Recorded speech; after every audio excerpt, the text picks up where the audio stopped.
With what looked like a completely ordinary swing of the bat, the young man left all the powerful warriors in Lego utterly stunned. No one expected that strike could directly smash a high-level demonic beast to pieces right before everyone's eyes. They were all astonished, but what they didn't know was that a special power had awakened within his body. It was called bat power, a strength that could be channeled into any bat. It transformed the baseball bat in his hand into a weapon capable of wiping out any enemy. However, at this moment, what he cared about most wasn't fighting, but the high school baseball championship final happening today. Early in the morning, the old monk at home had woken up to cheer him on. But he didn't forget to add a threat if he lost. He'd have to shave his head and become a monk just like him. Right as he was about to leave the house, a tired, peaceful voice called out from behind him. Brushing her teeth, she called for him to wait, then mysteriously took out a small gift. It was a rather strange-looking green monster doll. Even though he had no idea what kind of creature it was, he could still feel her sincere support and encouragement.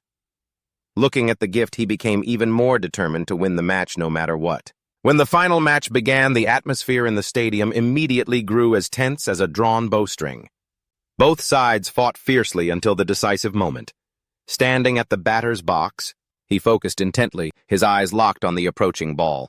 The opposing pitcher also poured all his spirit into this final all-or-nothing pitch. And then, the moment the ball came flying, he tightened his grip on the bat, gathered all his strength, and swung hard. A sharp crack echoed as the ball immediately soared high into the air. Amidst the explosive cheers of the audience, the entire stadium erupted. He had won. And with the result of today's game, Sangdong High has defeated Guangdong High to claim the championship title. We have also prepared an exclusive interview with Kim Jiang. Please don't take your eyes off the screen. The sun had set. Jiang Lei walked home with heavy steps. Since I won the high school championship, I'll probably get good results in the upcoming military draft, right? Right. He then thought, or maybe I should buy some rice cakes on the way home. That idea was immediately dismissed. But the master monk is getting old. I wonder if it's okay for him to eat rice cakes. Wait a minute. I won after all. They should at least buy me some chicken, shouldn't they? Suddenly a hand came out of nowhere and smacked him on the head. Kim Yena questioned, "You walk as slow as a snail. What were you so lost in thought about?" Pissed off from being hit, Jiang threatened, "You little brat! Get your head over here now." She stuck her tongue out to taunt him. "Hit me if you dare. I'll go tell the master monk on you." Taking the chance, he shot back, "So have you even washed your hair yet?" Kim Yena roared, "Are you kidding me?" "Of course I have." After bickering for a while, they walked home together. As they walked, Kim Yena recounted the day's events. "They showed the baseball game during class today. When you hit that home run, the whole school was screaming so loud we even got a noise complaint." Hearing that, he gloated, "Of course. An unrivaled genius has just appeared in Korea after all." A small smirk appeared on her face. "Yeah, right. It was all thanks to the lucky charm I gave you," Kim Jiang said. Right. It was all thanks to the charm." She retorted, "Just you try not bringing me anything next time." Seeing this, he quickly changed the subject. "I'm starving. Let's hurry home and eat. Since I won the game today, you'll be the one washing the dishes, right?" Kim Yena immediately looked unconvinced. What the hell does washing dishes have to do with the game?" As soon as they arrived, Jiang quickly ran to open the temple door. "I'm home!" What greeted his eyes was the sight of the master monk sprawled on the floor, and there was a stranger inside with him. He had been on the ground for who knows how long while that guy just sat there. After climbing the last few steps, Kim Yena grumbled, "What are you doing? Why haven't you gone inside yet?" The moment she saw the scene before her, her pupils dilated. Her voice caught in her throat. "Master monk." Jiang was also scared out of his wits. The hooded man hurriedly explained, "Master monk, this has nothing to do with me." His eyes suddenly widened. Enraged, Jiang swung his bat and attacked fiercely. Luckily, the mysterious person managed to dodge the attack. He screamed at the top of his lungs, "Yena, run!" Kim Yena herself was still in shock, but she couldn't bear it. "But what about you?" Jiang's face remained resolute. "Hurry up." Her eyes were already filled with tears. They were about to fall like a broken string of pearls. After a moment of internal struggle, Kim Yena decisively ran away. Right now, there was only one question in his mind. Who is this? What is their purpose for coming to the temple? Jiang himself couldn't understand what had happened to the master monk. Deep down, he could only hope He's not dead, right? I have to focus on what I need to do. Right now, he told himself, first I have to take this guy down. The good news was, thank God it looks like he doesn't have a weapon. The mysterious person's voice rang out deep and low. Damn it, you speak up. I want to explain everything, but I'm running out of time. Jian's face was tense as the mysterious man lowered his head. I'm truly sorry for how everything turned out. John's eyes followed blankly. Suddenly, the man vanished with lightning speed, then lunged forward and pressed his hand firmly against John's chest. John's entire body began to emit a strange, sparkling light. The mysterious man told Kim Jian, "Find Anea." John's face wrinkled in surprise. A face exactly like mine. A golden light filled the space before it, suddenly cracked and shattered like sharp glass. John's entire body plummeted downwards in a free fall. What is the ground collapsing? What was more frustrating was that he knew he couldn't speak. It was just his consciousness. Damn it, if only I wasn't here. Kim Yena, Master. Jian's eyes were still wide with shock as he fell. His eyes landed on a terrifying white skeleton baring its teeth. Jian's ear-splitting scream echoed as he lost his composure and backed away. A skeleton. Right here in front of him. Why is this thing here? And more importantly, where am I? I've definitely fallen into a very strange place. At that moment, his hands were groping at everything around him. John then discovered a shiny golden orb. His face went pale as he stammered, What is this?" Suddenly, the golden orb began to crack open. A claw pierced through the outer shell and emerged. They seemed to have awakened and were trying to get out. Terrifyingly, it wasn't just one. Many more like it were now surrounding John. He couldn't believe what the hell was happening, the words catching in his throat. Suddenly, a demon spider leaped up, launching itself onto Kim John's arm. Its needle-like spine sank into his flesh, and the sharp pain made John scream in agony. He forcefully flung it away. John looked at his rapidly swelling arm and thought, "My arm feels like it's on fire." He struggled to his feet and looked at them.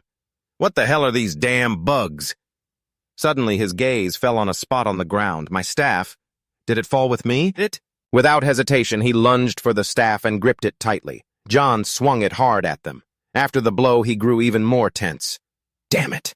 I can't handle all of these at once. John watched the demon spiders swarming all over the place and thought with determination, "First I have to get out of here." Sweat streamed down his tense face. John gritted his teeth and ran for his life. As he ran, he scanned the surroundings. What the hell kind of place am I in? The more Jian ran, the worse the situation looked. He glanced around frantically. I need to find somewhere to hide now. Meanwhile, the demon spiders picked up speed, pursuing him relentlessly from behind. John suddenly stopped in his tracks, a look of bewilderment on his face. The immense sight before him made him wonder in awe, a giant cave. Just then the sound of scuttling echoed from behind. He snapped out of his daze and turned to see the army of them at his back. He made up his mind and decisively leaped into the water. "Screw it!" he yelled as his body was enveloped by the lake's water. He quickly resurfaced. The horde of demon spiders started to follow, but stopped abruptly at the edge. Watching them, John thought to himself, "Good, it looks like they can't get in the water." Just then, a sharp pain suddenly shot through him, making his eyes narrow. In the water, strange creatures had latched onto his leg and were sucking his blood. He immediately scrambled onto land and kicked them off. John stared at the pitch-black monsters and screamed in his mind, "Leeches!" His breathing grew ragged and heavy as he silently cursed, "Damn it, why is every damn place full of monsters?" Jian tried to catch his breath as he pushed himself up to look around. What the hell kind of a place is this anyway? I've spent my whole life just playing baseball. I've never seen or heard of anything like this. As he was lost in thought, his hand brushed against something. Am I even in the same world I used to live in? John instinctively pulled his hand back and turned to look. He picked up the doll, muttering, "Why is this here? When did this get in my bag?" John's eyes darkened. He lamented mournfully, "Some good luck charm this is." An image of Kim Yena came to his mind, and he softly called her name in his heart, Yena. He then thought of the Master, a worried thought crossing his mind. I wonder if Master is safe. As he thought, this rage welled up inside him. If that bastard dares to touch them... He took a sharp, deep breath. Then Jian tried to reassure himself in his head. No. Stop thinking such negative thoughts. Panicking won't solve anything. He clenched his fists, his gaze hardening as he thought, get a grip. Kim John taking action is the #1 priority right now. Leaning on his staff, John slowly got to his feet. There has to be a way. Just as he regained his confidence, he thought, "First I need to survey the area." A dripping sound echoed in Kim Jian's ear. He lifted his head toward the source of the noise. The moment he saw what was behind him, John's face instantly went pale. He hastily scrambled to dodge the monster's attack. Stunned, Jian stared in terror at the colossal monster before him. What now? John clenched his fist, thinking, "I have to run." Then his eyes suddenly lit up when he spotted something. John stared intently at a crevice in the distance, instinctively thinking, "Over there." Without a moment's hesitation, he bolted towards it. Seeing this, the giant spider monster roared. Jang sprinted with all his might, his eyes fixed on the crevice just as its sharp claw was about to strike him. Jang managed to slip into the crevice just in time. A look of terror still lingered in his eyes as he glanced back. That monster kept screaming, trying to force its way in. Its sharp claw lunged straight for Kim Jang. He scrambled backward, causing it to miss. Stunned, Jang watched the scene before him, his whole body trembling uncontrollably. He could feel its breath right on him, but then the monster suddenly turned and walked away. Jang's face was pale as he watched it retreat into the distance, unable to believe it. He thought, "Did they just give up? And here I thought I was a goner." Jang's gaze fell to his hand and he cried out internally in horror. Only then did he remember thinking, "Is it because of those bugs from earlier? Why can't I feel my hand anymore?" Jang furrowed his brow, grimacing as he cursed to himself. "Damn it, this is just awful.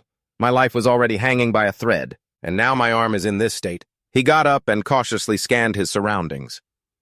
"I can't just hide here forever." Jiang bent down and picked up the baseball bat. "I have to find a way out no matter what." Suddenly something appeared in his field of vision. That's when Jiang noticed a beam of light. He stared in amazement at what appeared on the ground. A human silhouette. Jiang couldn't help but shout joyfully, "Over here!" as he rushed towards it. "There's someone here." Jiang's face lit up with immense joy. "Thank goodness, I thought I was the only one in this place." But what appeared before him made the words catch in his throat. Jiang froze as if plunged into an icy abyss. Kim Jiang eagerly leads the way forward. "This way." Suddenly his voice became excited. "There's someone here!" Kim Jiang peeked in and sighed with relief. "Thank goodness. I thought I was the only one in this godforsaken place." But the sight before him shattered his hopes, leaving him frozen in place. This shock seemed to be more than Kim Jiang could bear. His jaw dropped. The thing that met his eyes wasn't a person. It was a zombie. It opened its gaping maw and charged at him like a maniac. Luckily, Kim Jiang was quick enough to dodge, but his spirit was completely crushed. Another monster. Kim Jiang's eyes also noticed another peculiar detail: the bug that had bitten his hand. Could it be a parasite? His hand tightened around the wooden bat. "Whatever it is," enraged Kim Jiang gathered all his strength and swung with all his might. "I just need to smash it and it'll all be over."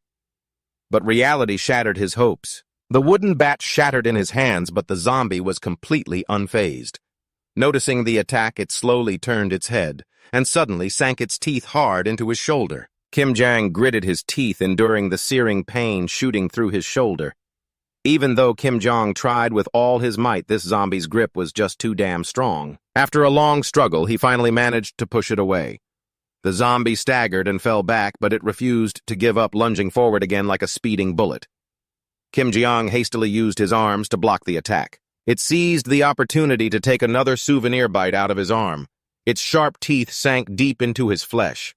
Though it was excruciating, he clenched his jaw and endured. Kim Jiang's hands fumbled behind him, searching for anything. Just then, his fingers closed around a rock. Without a second thought, Kim Jiang immediately grabbed the rock and brought it down on the zombie's head in a fatal blow. The blow was strong enough to send it sprawling to the ground. Seizing the opportunity while it was down, Kim Jiang rained a series of thunderous blows upon it. His eyes blazed with absolute fury. Each sickening crunch echoed the next blow, always harder than the last. After a fierce struggle, it seemed the zombie was finally dead. Kim Jiang's whole body went limp with exhaustion, but as he rested from a distance, a pair of eyes had been intently watching his every move. Kim Jiang slowly lifted his gaze. Before him was a whole swarm of zombies shuffling forward. They began to charge, ready to attack. A bitter smile touched the corner of Kim Jiang's lips. "Of course," he said nonchalantly. "Let's see how this ends." As soon as the words left his mouth, Kim Jiang shot up. He sprinted full speed towards the horde to fight back. The moment he met the first one, he unleashed a merciless flurry of attacks. Relying on their numbers, one of them launched a sneak attack on his leg. The sudden pain made Kim Jiang realize what happened. Enraged, he drove his elbow down onto the top of its head. As soon as he dealt with that one, another threat demanded his attention. A different zombie charged at him frantically, its hollow eyes rolled back as if to intimidate him. But that didn't make him flinch. Kim Jiang immediately wrestled it to the ground to control the fight. In the midst of the fierce battle, a voice suddenly rang out. How interesting. Kim Jiang's eyes widened in surprise upon hearing that voice. He quickly looked around, searching for the source of the sound. A doll nodded in praise. Very interesting. This sight left Kim Jiang frozen solid. A doll. Countless questions raced through his mind. Did that doll just talk? Am I losing my mind? Kim Jiang's voice faltered as he asked, What are you? It calmly replied, Does that really matter now? You're on the verge of death. Model, take hold of me and you shall live. The doll's insistence left him stunned. What do you mean? The doll stressed once more. Take hold of me. The zombies were still relentlessly chasing Kim Jiang, their hideous hands reaching for him. In the distance, a brilliant light shone, and Kim Jiang with all his might grabbed for it. A strong gust of wind began to rise, blowing away the zombies that were closing in on his shoulders. A hazy green smoke still swirled thickly around the area. A flicker of bewildered uncertainty crossed Kim Jiang's eyes. His hand was still clenched tightly. That green smoke transformed in an unpredictable way that completely shocked him. A baseball bat. He stared at the bat. He trembled with anger.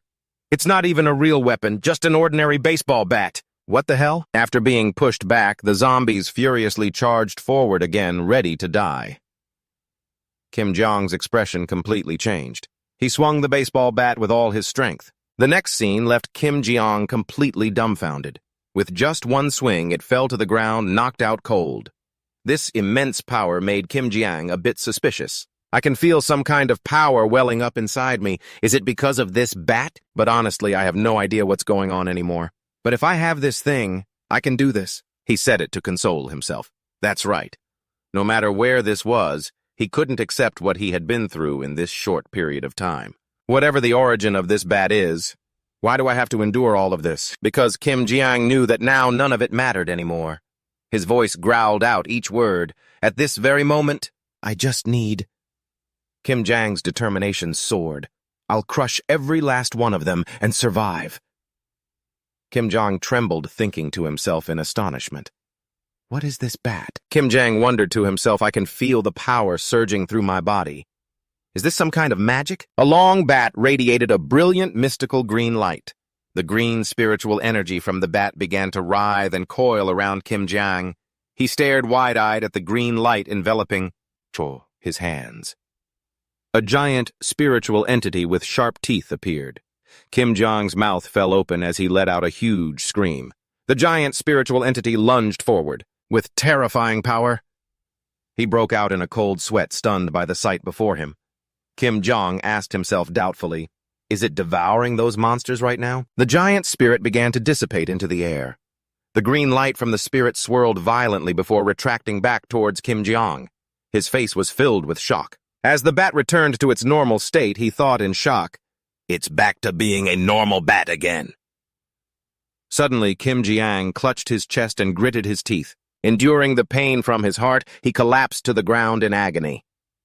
Kim Jiang wondered, what is this sudden pain? His eyes widened in shock as he felt something strange. Kim Jiang looked down at the wound on his arm.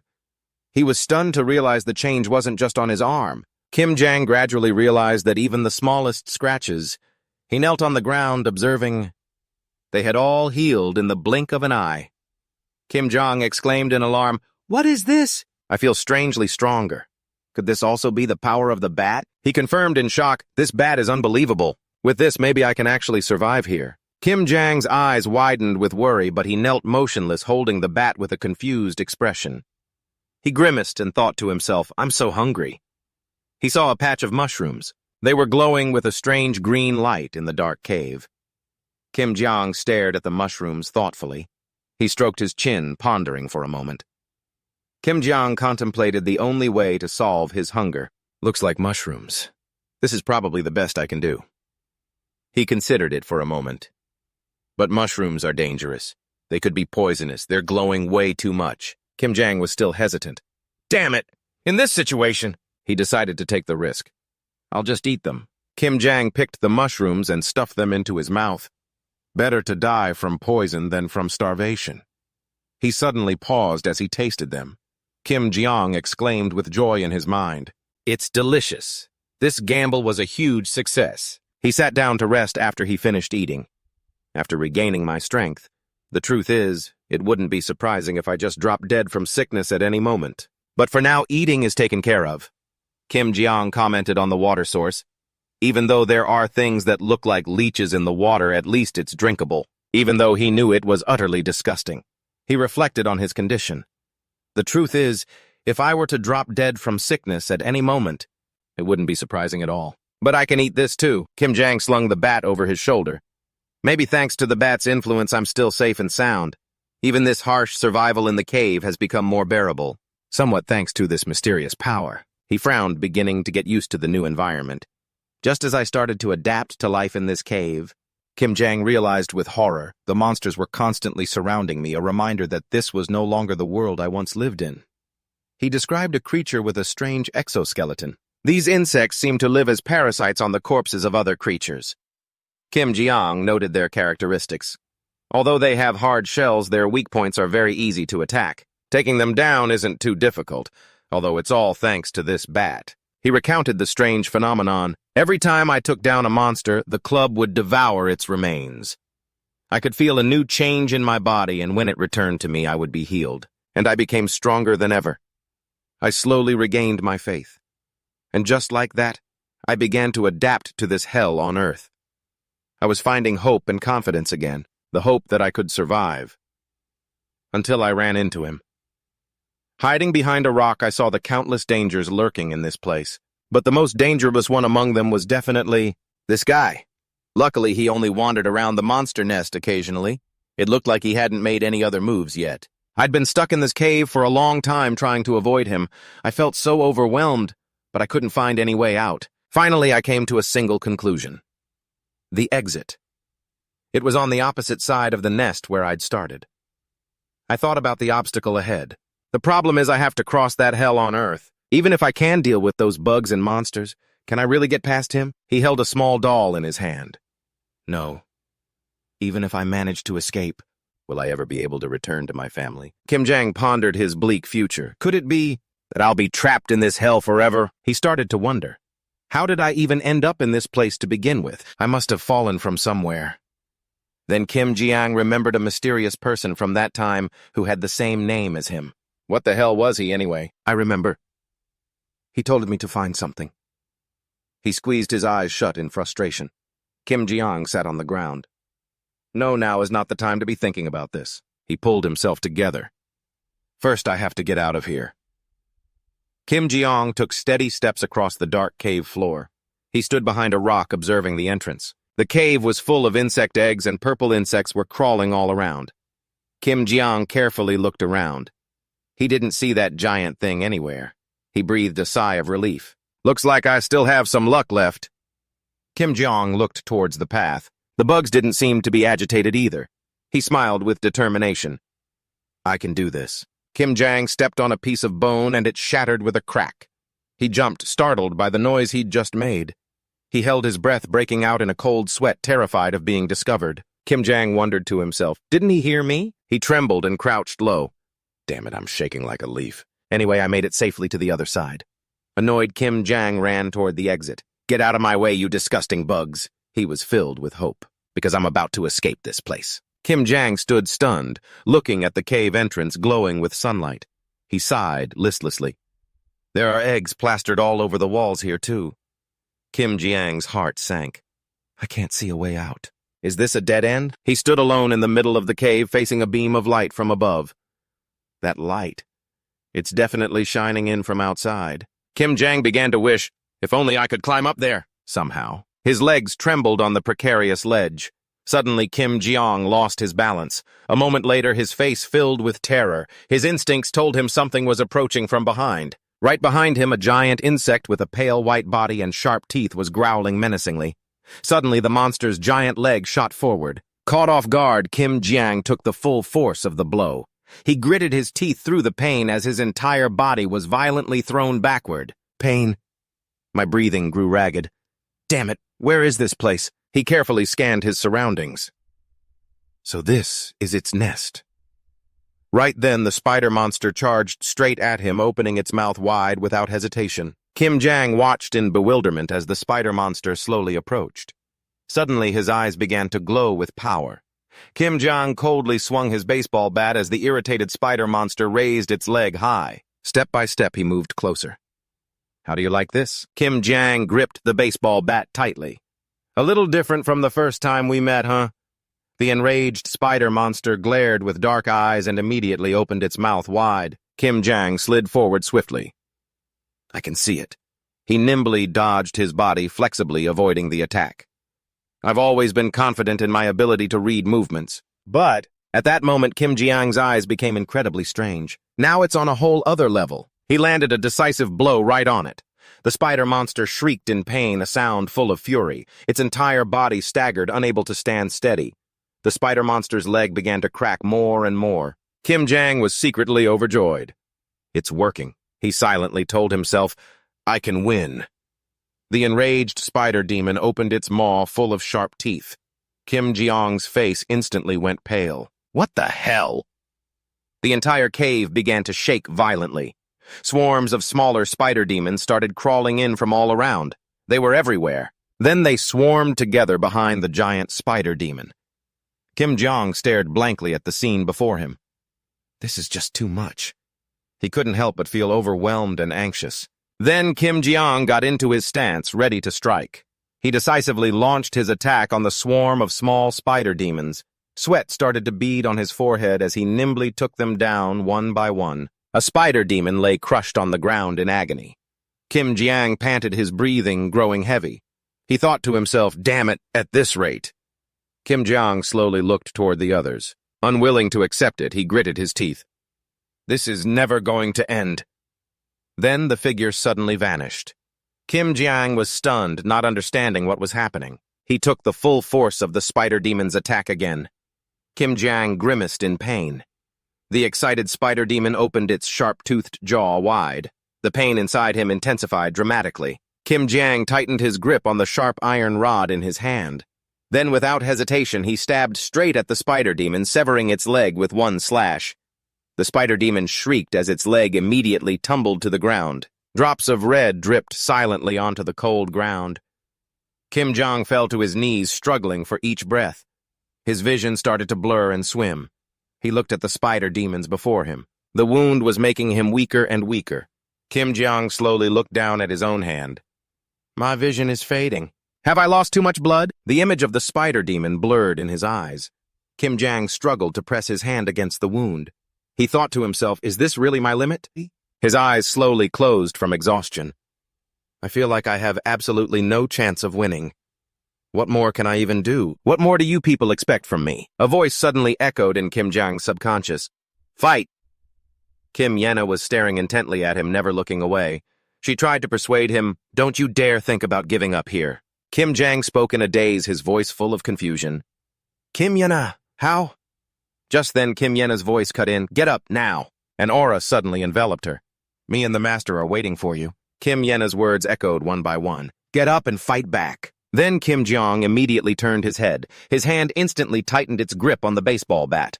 The swarm of small spiders lunged to attack at that very moment. The strange doll used its power. The small spider demon was thrown backward. It was as if Kim Jiang had completely merged with that power. Now as for these bugs, he gripped his weapon tightly, looking at them coldly. I'm disgusted by them. The spider demon was provoked once again. Kim Jiang stood there completely unafraid. In that instant, the two of them clashed. He unleashed his power, rushing forward like a flash of light. Then he decisively swung hard at the spider demon. A cloud of smoke spread throughout the cave. It was obliterated on the spot. Kim Jiang's entire body froze. The power within him gradually faded. The scene before his eyes suddenly became eerily desolate. He was completely stunned. What the hell? How did I get this strong? Kim Jang looked up at the exit and thought to himself. Finally, his voice filled with hope. I'm finally getting out of here. Green smoke erupted fiercely from the bat again. Kim Jong's eyes widened as he saw the bat in his hand transform. A giant soul materialized and rushed toward the large monster. He was shocked and wondered, is it going to eat again? The green soul clamped down and tore the giant monster to shreds. Kim Jeong gritted his teeth, enduring the pain. He thought to himself, no matter how many times I see this, I still can't get used to this sight. Kim Jang stood frozen, watching the light of the green soul fly upward. His eyes widened in horror as he felt a violent tremor. Kim Jang collapsed to the ground in agony. He clutched his chest, horrified. My wounds! Kim Jong knelt on the ground, enduring it. It's great that they're healing, but it hurts like hell. I really can't get used to this pain, he pondered in silence. More importantly, this power. Kim Jang concluded to himself that it's on a completely different level compared to when I absorbed the previous monsters. Does my power increase depending on the opponent? He felt anxious. I don't know what the future holds, but Kim Jiang walked slowly, step by step, toward the brightly lit exit. He told himself, with this power, I'll definitely find a way. Kim Jiang's eyes flew open in shock. This is, he exclaimed internally. A desert, Kim Jang reassured himself. A desert isn't ideal, but it's still much better than a damp cave. A long while later, he had collapsed onto the scorching sand. Kim Jong hung his head in despair. I was so wrong. He wandered aimlessly through the arid desert. This place is more desolate than I ever imagined. There's no food. He looked around exhausted, and no water. Kim Jang recounted, the only things I've run into are walking skeletons. Monsters, huh? They don't even surprise me anymore, he admitted wearily. After fighting so hard to survive, I'm just going to end up starving to death. Kim Jong lay on his back in the sand. I haven't seen a single soul. The only human-like things were these monsters. He wondered if humanity in this world had already gone extinct, a hope he held as his consciousness began to fade. I hope when I open my eyes again, this will all be just a dream. Suddenly, someone's voice called out, Oh, look! There's someone over there! Kim Jeon cracked his eyes open as he felt someone approaching. Asko Pierce quickly stopped Chloe. Chloe, don't get so close to him. That's reckless of you. The girl cheered with delight. He's alive! Chloe closed her eyes and muttered, Oh, for heaven's sake! She grumbled, Could you please stop crying? Kim Jeon stammered emotionally, but, he sobbed, explaining, You two are the first people I've met since I came to this place. And we can even understand each other's language. Chloe shuddered and cried out, Ugh, that's so creepy! Asko. Pierce calmly suggested, Why don't we all calm down? Oh, and talk for a bit while we rest? The girl turned and protested, What? We still have a long way to go and you already want to rest. He explained gently, but he's happy to have met us. We can't just ignore him and leave. Besides, you were the one who ran over all excited because he was still alive. Annoyed that he'd hit a nerve, Chloe fell silent. She had no choice but to agree. All right, fine. I guess we have no other choice. Asko Pierce was very pleased. That's the right decision. The three of them gathered around the campfire, a pot of hot soup bubbling over the flames. Kim Jeon's eyes widened in amazement. What in the world is this? He stared at the soup. How long has it been? Since the last time I saw real food. Chloe watched him with a weary expression. Geez, you look like you've been starving for days. He explained his situation. I haven't eaten anything for over 5 days. The girl shouted in alarm. What? How could you survive that long? Asko Pierce silently observed him with a thoughtful gaze. Kim Jeon stammered, well, I'm not really sure, but maybe it's because I'm absorbing the monsters. He spoke gravely. Absorbing them? That's definitely a type of magic I've never heard of before. Kim Jeon asked in alarm. Magic? There's magic here, really. Chloe's eyes widened as she yelled, What? Where on earth did you come from? Kim Jeon said, flustered. Where do I even begin to explain? Asko Pierce handed him a bowl of soup. Here, eat first. We'll listen to your story while you eat.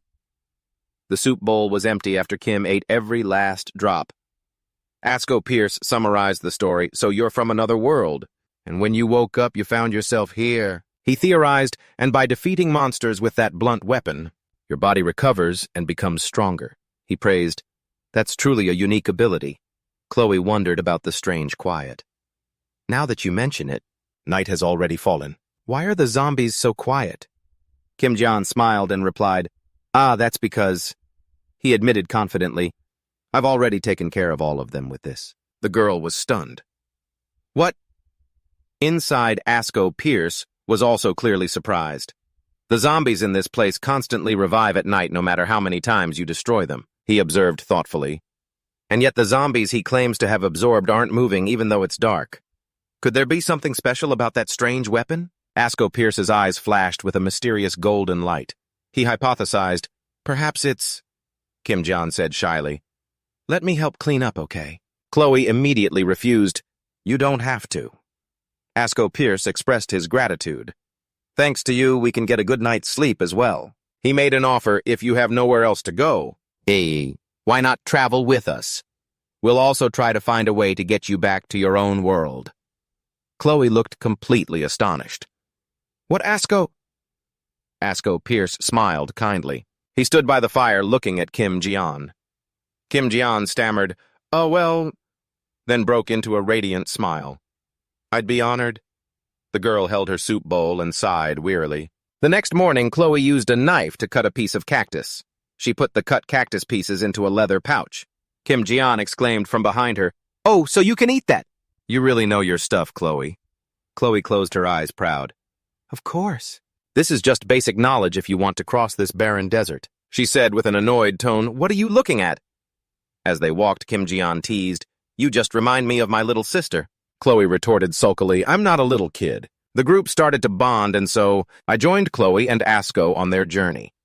As we were walking, I asked curiously, by the way, are those hands for real? The girl asked back in surprise, wait, you don't have them in your world? Kim Jian answered, no, we don't.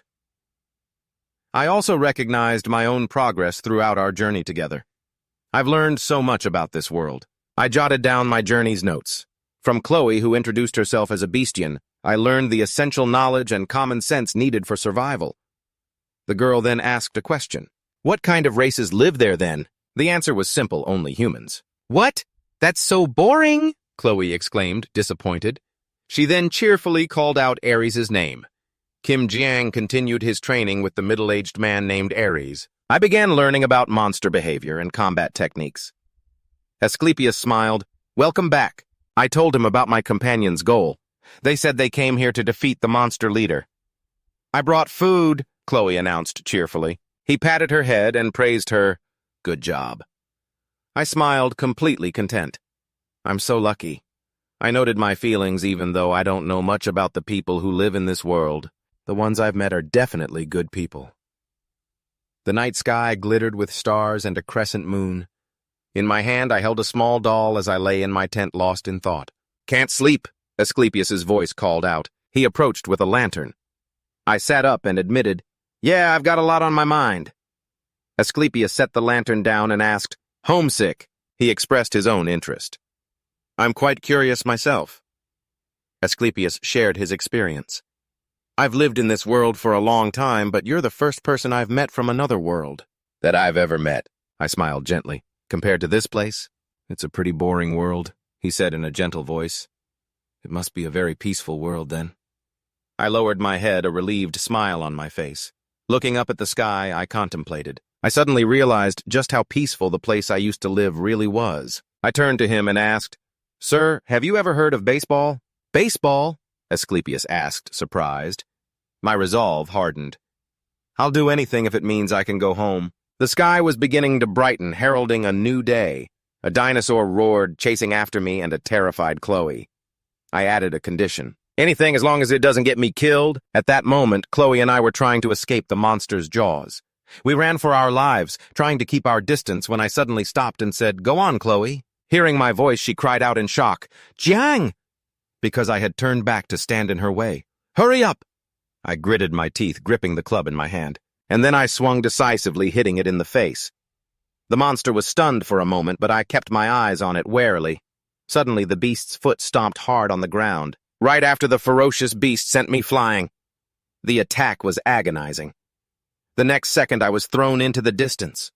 Chloe watched in horror in my direction. My body was now covered in wounds. I tried to endure the pain shooting through me, but right in front of my eyes were the monster's sharp teeth. My eyes widened in terror because the monster was suddenly sliced in two. Its body parts fell to the ground. Asclepius had appeared just in time to save us. "Mr. Ares," he calmly sheathed his sword. "Are you all right?" At the same time, Chloe ran over complaining, "What took you so long?" She quickly turned to me and asked, "Are you hurt anywhere?" I quickly reassured her, "I'm fine, it's just a few scratches." Suddenly, my club flashed.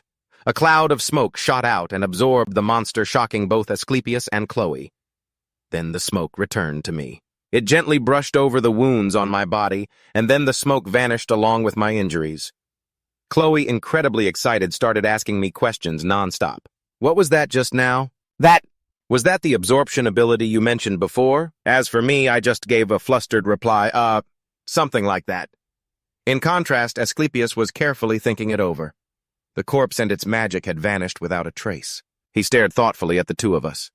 It looked like Asclepius had realized something. He suddenly called out to me, "Hey, Jang!" Asclepius wore a serious expression as he made his request. "There's something I need you to do." Chloe turned to look at him, her face blank, while I just stared back, bewildered. After a moment of conversation, the girl screamed in disbelief, "Are you crazy?" Asclepius's expression remained calm, even as Chloe continued to question him. "What, you're telling him to go catch a lich?" she said bluntly, stating her thoughts. "You might as well just tell him to go die." Chloe was furious, chiding him, "Why don't you just kill it yourself like you originally planned?" He calmly replied, "Don't worry, Chloe. If he refuses, I won't force him." But she was still not satisfied with that answer. "Don't be ridiculous. Does that guy have any idea how powerful a lich is? Of course, that fool can't possibly know." A voice suddenly cut Chloe off. "I'll test it out." The little girl turned towards him, stunned. Kim Jeong nonchalantly asked, "So what do I do first?" The sky was turning orange as sunset began. Kim Jang, happily eating a snack, asked Asko Pierce while still chewing, "A confirmation." The air suddenly went still. Seeing this, Chloe mid-chew had to speak up. "What's with the sudden need for confirmation?" Hearing that, he reminded her of something. "Didn't you say that Jang doesn't really understand his own abilities?" That confused Kim Jang, who replied, "Yeah, that's right." Asko Pierce made a serious request.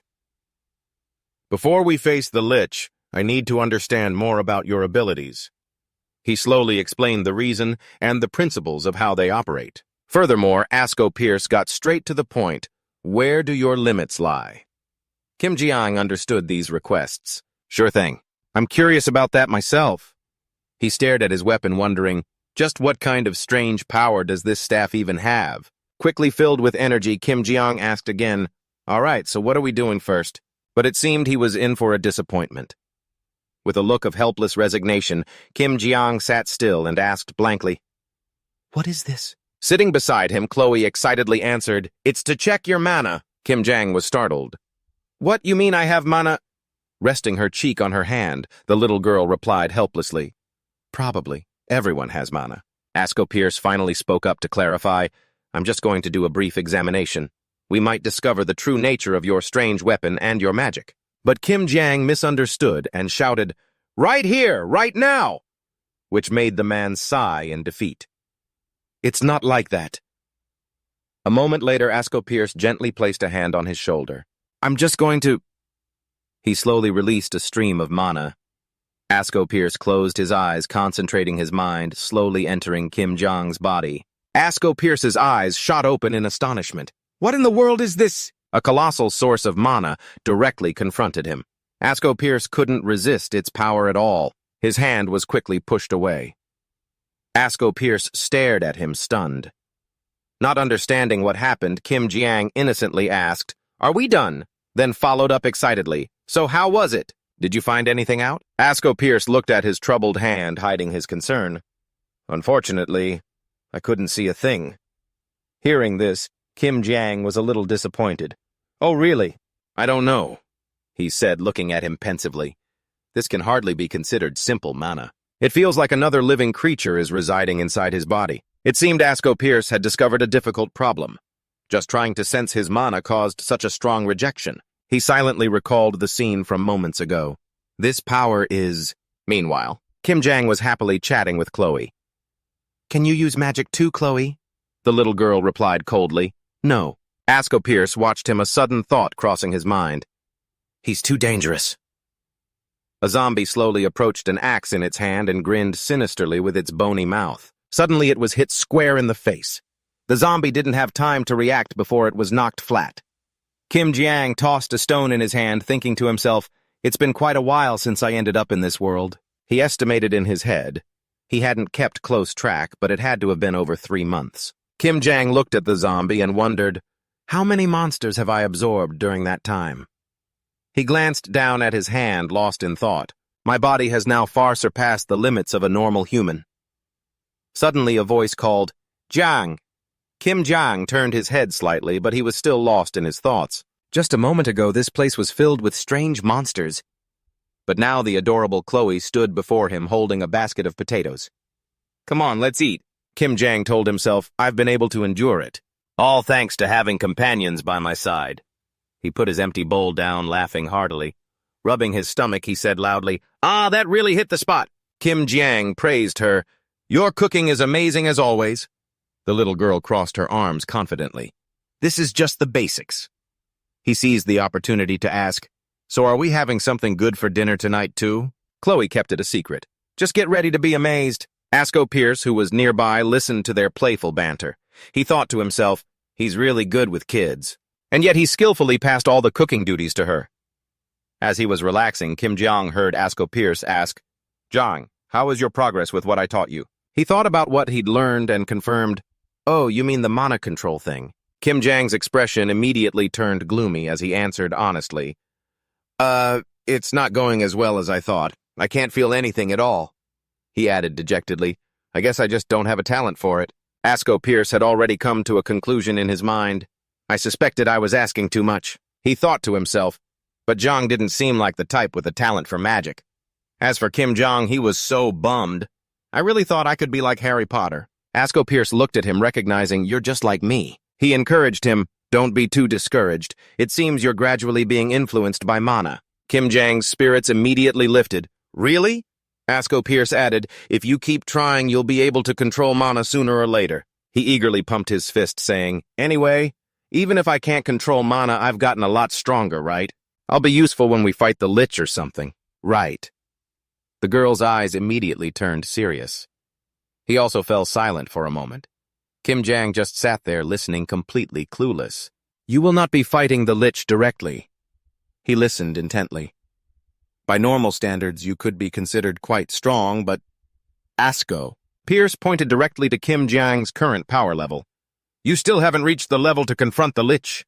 He fell silent as the old man continued. "Your only mission is to absorb the lich's corpse, after I defeat it."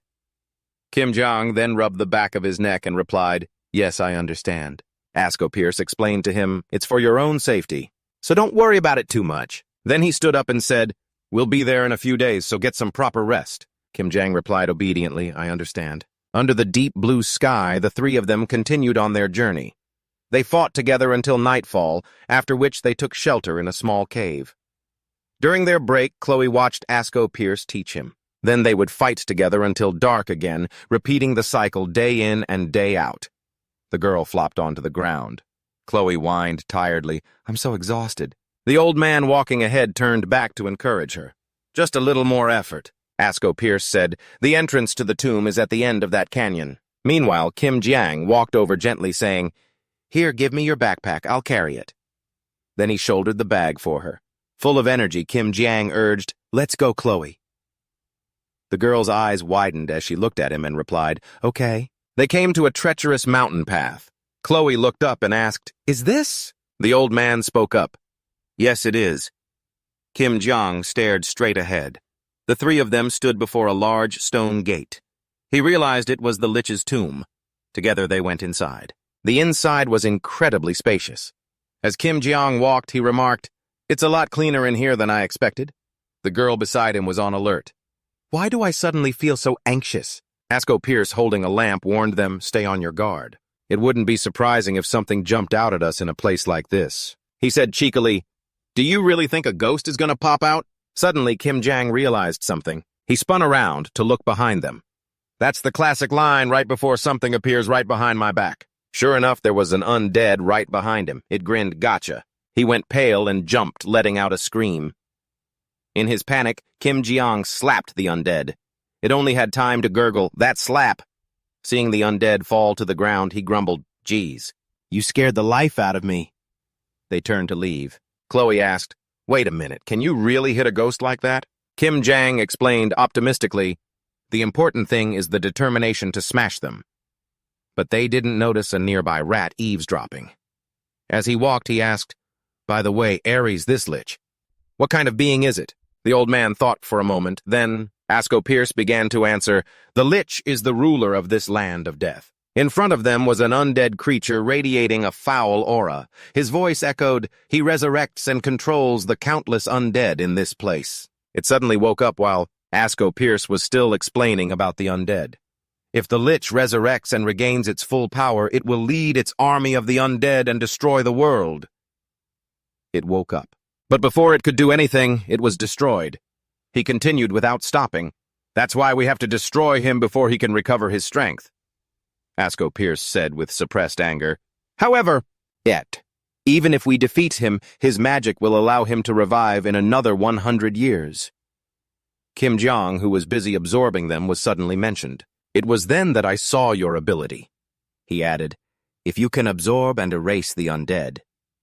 Asko Pierce shared his theory. "Then it's likely you can do the same thing to their master." Hearing this, he was stunned again. Kim Jiang suddenly turned back. "So that's it. That probably won't be too difficult," he said as he walked on. "But will this staff work as we planned?" The other two watched Kim Jiang from behind. "I mean, it doesn't absorb all monsters after all." He kept walking and rambling about the staff. "And I don't really understand its mechanics." Just then, the old man was shocked by what he saw up ahead. Kim Jiang's voice still echoed in their ears. "But I'm sure it'll be fine, right?" The worried girl called out to Jiang. Hearing her, he turned his head about to ask why she wasn't coming closer. But before he could finish his sentence, Asko Pierce roared, "Get out of there, Jiang, right now!" But by then, the ground beneath his feet was completely covered by a magic circle. Kim Jiang looked at it puzzled. "What the hell is this?" Then a flash of light enveloped him. By the time he and Chloe reached the spot, the girl was stunned, and Asko Pierce was just as shocked. He had simply vanished before their eyes. A dark figure dashed forward at top speed, thinking to itself, "I hope I'm not too late." The surrounding darkness then began to fade. Kim Jiang lay unconscious in a dark place. A moment later, he sat up, clutching his head and muttering irritably, "What the hell was that light?" Kim Jiang looked around and wondered, "Where am I?" Suddenly, something caught his eye. Before Kim Jiang was a colossal door. He stared at it and mumbled, "A door." As he looked at the magnificent gate, Kim Jiang thought to himself, anyone who saw this would think there was definitely a lich behind that door. He turned back to grab his backpack silently, thinking, well, at least it wasn't a trap that chops off your limbs or something. Meanwhile, Asko Pierce and Chloe were still staring intently at the empty space in front of them. A single piece of bone lay on the ground. Asko Pierce stomped his foot hard, bracing himself. He scooped the girl into his arms and took off at high speed. Caught off guard, Chloe yelped irritably, "What's the big rush?" "What the hell just happened to Kim Jiang?" Asko Pierce gritted his teeth, his face taut with tension. He frowned, filled with self-reproach. "Damn it, I let my guard down in a place like this." Something like that can happen at any moment. Over on his side, Kim Jiang was waiting patiently. "Stay calm. Just wait for Mr. Asko." A zombie was swiftly annihilated. Asko Pierce moved like a blur, destroying every monster he came across. The little girl scowled and demanded, "I'm asking you what in the world is going on?" He paid her no mind, his eyes fixed forward, but Asko Pierce still answered Chloe. What Jiang stepped on was a lich's teleportation magic circle. Hearing this, the girl asked, "Where was he sent?" He replied grimly, "If I'm not mistaken." On the other side, the boy looked terrified. As if to prove Asko Pierce's guess correct, that must be the chamber where the lich is. Before Kim Jiang was a lich sitting regally upon a throne. It had a strange, demonic aura about it. He frowned worriedly, observing the lich's relaxed body. Kim Jiang thought to himself, "Is that the lich? Is it sleeping? What a relief. It should be fine as long as I don't wake it." He turned his head, assessing the situation. "I had a bad feeling, and sure enough, this isn't the outside of the door." Kim Jiang looked left and right, then concluded, "But the inside. Learning from his previous mistake, he decided it would be too risky if he accidentally triggered another trap. It's best to stand still and wait. But suddenly, Kim Jiang's staff began to glow intensely. He was startled, confused by its strange behavior. Why is this happening all of a sudden? Nothing like this has ever happened before. And because of that light, the sleeping creature awoke. A purple light shot from the lich's eyes toward Kim Jiang. He glanced back at it as the lich's body slowly began to stir. It radiated an oppressive, murderous aura. Kim Jiang had now turned to face the lich, which held a weapon in its hand. Seeing this, he thought, to be faced with such transcendent power. Kim Jiang thought he was a dead man for sure. Meanwhile, the two of them were rushing like the wind. Chloe suddenly paused. What was that sound? He had noticed the sound, too, Asko Pierce said in a low voice. It's over, so it's woken up. On the other side, he was so exhausted he collapsed onto the floor. Gritting his teeth, Kim Jiang thought, this thing? He watched the lich display its power and gasped internally, this is on a completely different level. It gathered a small orb of light in front of its chest. Kim Jiang was terrified. The lich attacked him from above. Kim Jiang got to his feet, but his heart sank in despair. There's no way I can dodge this. He gritted his teeth, his resolve hardening. In that case, Kim Jiang took a defensive stance, gripping his staff tightly. I'll block it. And he actually used his staff to block the attack, mustering every ounce of his strength. He swung his staff, clashing with the attack. From above, the lich observed it all. A massive explosion erupted. Kim Jiang was exhausted but still held his staff at the ready. His eyes were filled with determination. After the explosion, thick smoke and dust filled the air. The creature's gaze turned exceptionally serious. Kim Jiang looked up at it and thought, You... He stared at the lich above him and exclaimed internally, You possess such extraordinary power. Kim Jiang tried to pinpoint its weak point. Is its core in that heart? Just then the lich twitched a single finger. Vines immediately shot up from the ground. They gradually wrapped around the arm holding his staff, then coiled around his legs until finally Kim Jiang's entire body was bound tightly. A cold glint flashed in its eyes.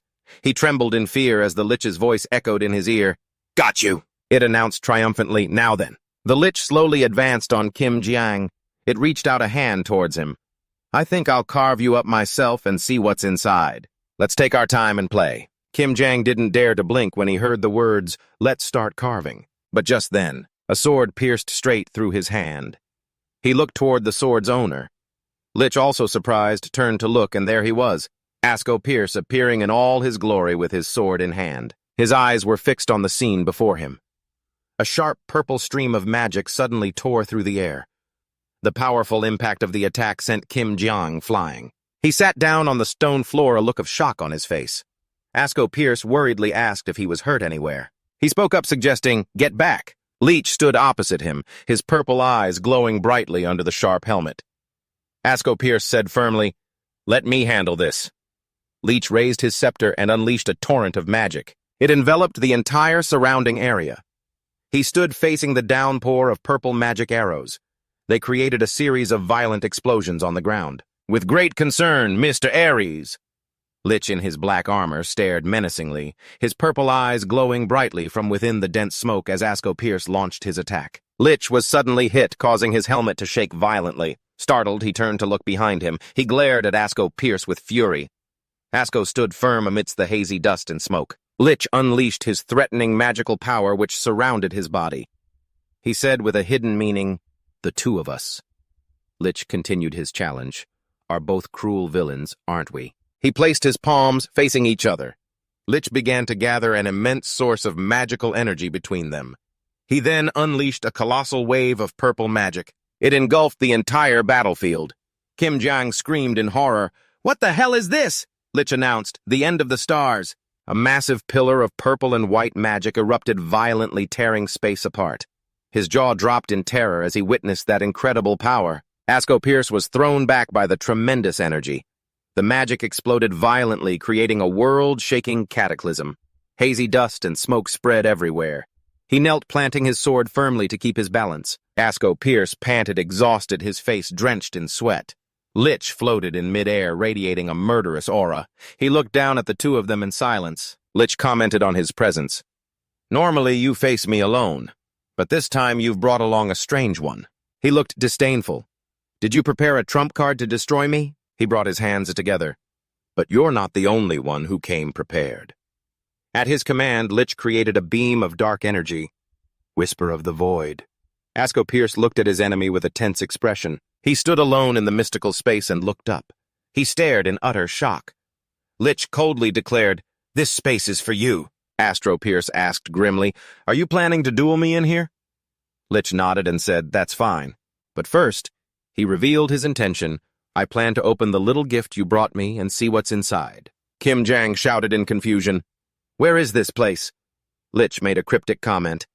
"It seems you brought a dagger to pierce my heart, but that blade will eventually turn back and pierce you instead." Asko Pierce tried to move. "Damn it, I can't move at all!" He realized internally, this seems to be some kind of mental magic, not reality. Asko Pierce looked into the void. But it seems I can't escape this easily. He worriedly calculated, normally I would slowly find a way to break it, but if I hesitate, Jang's life will be in danger. Hang in there a little longer, Jang. Lich extended an invitation, "Offer it up." Kim Jang stood motionless in the dark space. He spoke arrogantly, "Offer it to me, the ruler of all death and the terror of all life." Lich urged, "Offer everything to me, now." He spoke with longing, "Your body and that power." The colossal entity spoke smugly, "No. This vessel will be mine." Lich narrowed his eyes, staring intently. It spoke angrily, "You dare trespass in my domain without any fear." He couldn't believe his eyes. "What is this?" Ascolius stood in the vast hall with a worried expression, sweat trickling down his cheek. He thought to himself, "The Lich's magic." Lich roared in fury. "You?" He spoke exasperated. "See! What in the world did you bring here?" He stood in his black armor with soulless purple eyes. Ascolius seized the opportunity. "Now's my chance." Lich still hadn't understood what happened. He swung his sword, striking Lich's body and splitting it in two. His face showed determination, his eyes sharp. Lich spoke in confusion. "This is—" He cried out in terror, "Impossible!" And just like that, Lich's body gradually vanished into the void. Astro Pierce suddenly realized he'd forgotten something. He immediately turned back and asked worriedly, "Ian?" Kim Jang asked in shock, What happened?" The baseball bat on the ground was emitting a brilliant blue light. A powerful surge of purple energy was swirling around. Both of them were being enveloped by streaks of giant purple light. Ascolius speculated in his mind, the Lich's magic. Kim Jang was completely enveloped by the purple magic. A sudden wave of pain hit him, causing his face to twist. "John!" he cried out in alarm. A powerful surge of magical energy exploded, preventing him from getting closer. Asclepius couldn't help but feel uneasy. That's a colossal amount of magical energy. If he absorbs something like this... He rushed over. "Gian, snap out of it." Asclepius thought, "What's happening? Is this a side effect from absorbing the Lich?" A voice suddenly rang out. "Sir Asclepius?" He looked up, turning his gaze toward the source of the sound. His expression suddenly turned grim. It was a woman in high heels. She walked over to where John was lying unconscious. In his subconscious, a voice spoke, "Kim Jian, you must find Aeneas." Kim Jian gasped, waking from his stupor. He dazedly looked around. Sitting on the ground with a blank expression and his thoughts in a tangle, Kim Jian wondered aloud. Mr. Ares, and Chloe too. He thought to himself, "What is this? Where has everyone gone?" A message from Asclepius read, "Something extremely urgent came up, so we had to go on ahead. The Lich was defeated thanks to you." Ares. Kim Jian wondered aloud. "I've never seen this kind of writing before, but how am I able to understand it?" He felt a little hurt, but more importantly right now, have I been abandoned? While he was still unconscious, Asclepius was staring at the woman with a pensive expression. He asked calmly, "What brings you here?" He said her name, Aquinas. Aquinas tilted her head slightly, offering a soft, mysterious smile. She spoke in a serious tone. "Sir Asclepius, His Majesty the Emperor has issued an immediate summons for you." "Why so suddenly at a time like this?" Aquinas replied sarcastically. "It's been a long time coming." "So why are you still acting so surprised?" She stated nonchalantly. "Since when has His Majesty ever needed to ask for your opinion or consent beforehand?" Her words clearly displeased him. She continued, "As for all the specific details, you'll find out once you return to the Imperial Palace," Aquinas explained calmly. In any case, it seems your business here is already concluded. From a distance, Chloe called out loudly, Mr. Ares! Hearing the little girl call him Asclepius, turned his head. Aquinas smiled softly, her eyes half closed. Chloe expressed her concern. Will Gian be okay? And what about that lich? Suddenly Chloe's face stiffened, her eyes wide with shock. You... She gasped, then rushed over to John. John, wake up!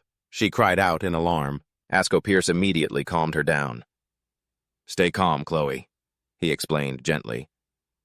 It seems he's just temporarily passed out from the shock of absorbing the lich entity. Anyway, his life isn't in any danger, he added. Asco Pierce looked up at Aquinas, who was standing there. He narrowed his eyes thoughtfully. His mind was in turmoil. Even though I still have so many things to worry about. But he gave a serious order. Listen, Chloe. Prepare some food and a map, put them in a small bag, and leave it for John. The young girl replied obediently, Yes, sir, I understand. Aquinas said nothing. She just stood silently watching the other three. She remained quiet, observing everything. Inwardly, she was in disbelief. Did he really absorb a lich? Aquinas was inwardly amused. Well now, she thought pleased, didn't I just happen to overhear a most interesting story? Asco Pierce urged them on, it's time for us to depart. Aquinas covered her mouth with her hand. Oh dear, this is a terrible habit of mine. Asclepius knelt to pick up a piece of paper from the ground. He then led Chloe away. Asclepius and Aquinas passed each other coldly. He said in a stern voice, I have a warning for you. You had better keep your distance and stay away from that boy, he demanded coldly, if you still wish to live a long life. She was not in the least bit afraid. With that said, Asco Pierce stepped through the spatial gate and left. Chloe was still a bit reluctant to leave. Aquinas smiled smugly as she stood before the swirling portal. Kim Jian still lay unconscious on the ground as she told herself, I will remember this. When everyone had gone through the portal closed completely.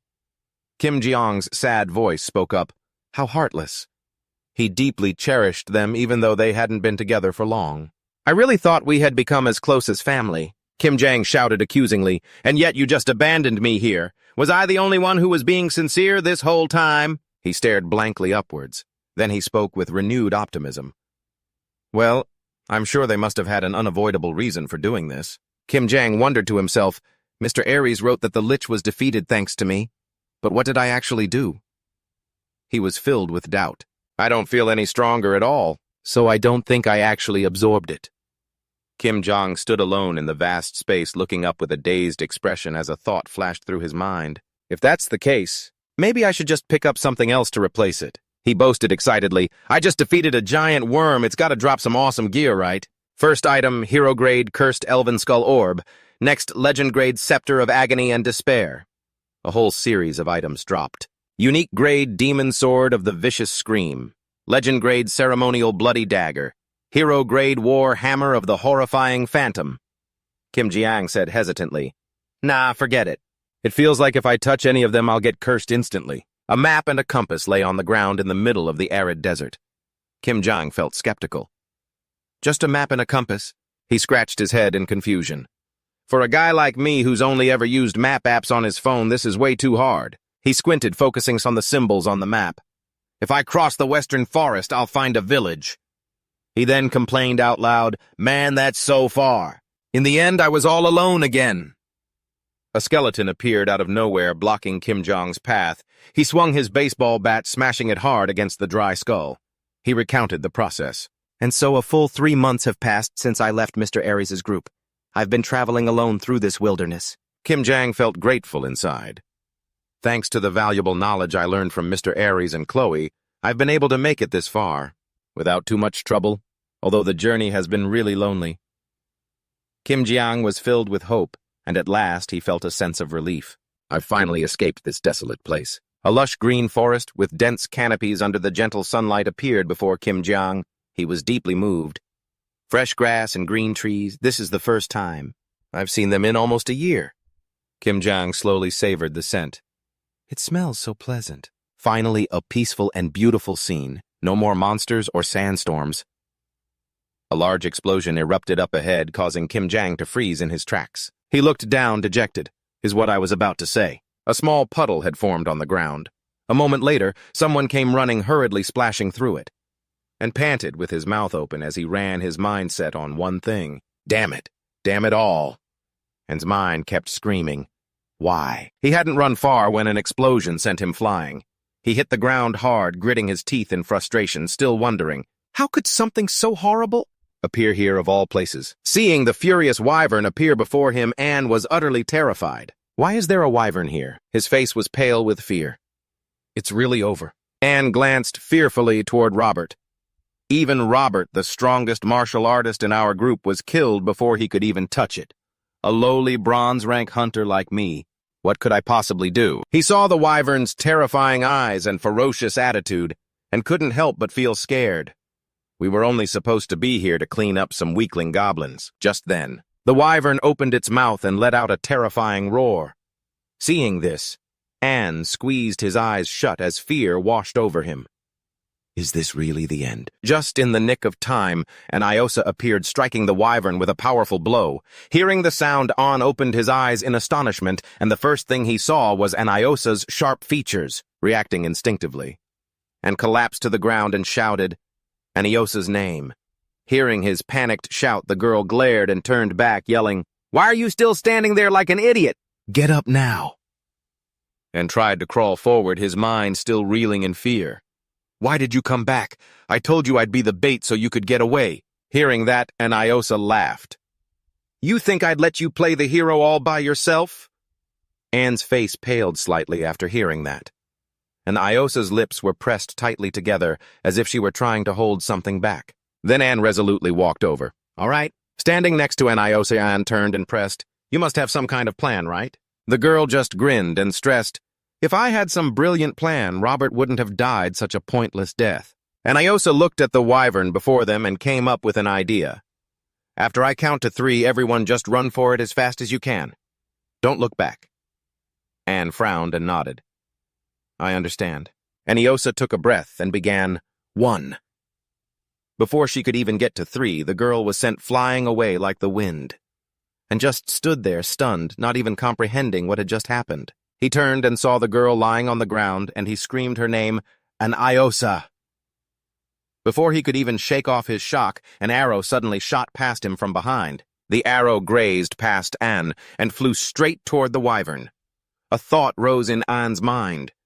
If even she came running here. And then he saw her. His thoughts screamed her name, Ceres. Ceres, after collecting herself for a moment, spoke hesitantly, I'm sorry, and I couldn't just abandon everyone and run away by myself. And immediately shouted, Ceres, get out of here now. He had barely finished speaking when the wyvern charged toward Ceres. She looked up, her eyes wide with terror. No, please. Fear and confusion flooded her mind. Please, somebody.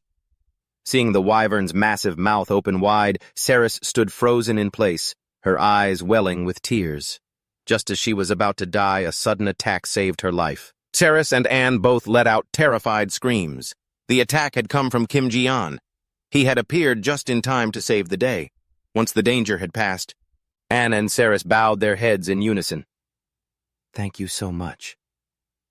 They bowed to express their gratitude to Kim Ji-an, who scratched his head awkwardly and replied, It was nothing, really. But Anne quickly grabbed Kim Ji-an's hand and insisted, No, it wasn't. He held on tightly and emphasized, You're our savior. If you hadn't stepped in to help us, we all would have been goners by now. And thankfully, an Iosa is still alive. Speaking of which, and suddenly realized, the fact that you finished off that wyvern in a single blow is just unbelievable. He stared at the wyvern with suspicion. Could it be? And looking stunned, pressed on, You're actually a high-rank hunter, aren't you? Kim Ji-an remained silent. Anne stood there, his curiosity growing. Are you maybe gold rank or... Don't tell me you're platinum rank, seeing Kim Ji-an's lack of response. Ceres and Anne fell silent, momentarily stunned. After a moment, Kim Ji-an spoke up, looking puzzled. What were those things you just said? His genuinely clueless question left them both speechless. Kim Ji-an stood there and gave an incredibly awkward smile. And confused, started to say, So you're... Anne lifted Aniosa onto his back and started to leave. Before leaving, he didn't forget to look back and ask, Are you really from another world? Kim Ji-an raised a hand and scratched his face, looking sheepish. Yeah, it sounds pretty hard to believe, right? An shook his head resolute. No. I'm sure the person who saved our lives would never lie to us. Saris then quickly added, even though I've never heard of such a thing, if teleportation magic exists, then this is probably possible too. It must be travel between dimensions, right? Hearing that. And whispered, Karis has a good point. Are you sure you don't need my help carrying that stuff? No, it's fine. How could I ask our savior to do something like that? Even we don't fully understand every corner of this world, you know. Kim Jang frowned, thinking to himself that a situation like his seemed to be quite rare here, and stopped short in his tracks. Ah, well, I was actually in complete shock earlier. He frantically recounted what had just happened. Suddenly, a strange monster appeared and devoured the wyvern's corpse. Right after that, it turned into an iron pestle. It was radiating an insane amount of magical power. Anne's eyes widened with excitement, wondering if everyone from the world he lived in possessed special abilities like that. Kim Jang didn't answer, just walking over gloomily. He glanced at Anne and replied nonchalantly, I guess so. Hearing this, Anne became incredibly excited. Just as I predicted, this is amazing. Seeing his joyful reaction, Kim Jiang thought to himself, it's probably better to let them misunderstand than to go through a long-winded explanation. Just as he thought that, An cried out in amazement again. Look, it seems we've finally arrived. His eyes widened as he looked around excitedly. This place is the territory located in the far east of the mystical kingdom of Lemania, the city called Shuch. Kim Jang's eyes welled up with tears.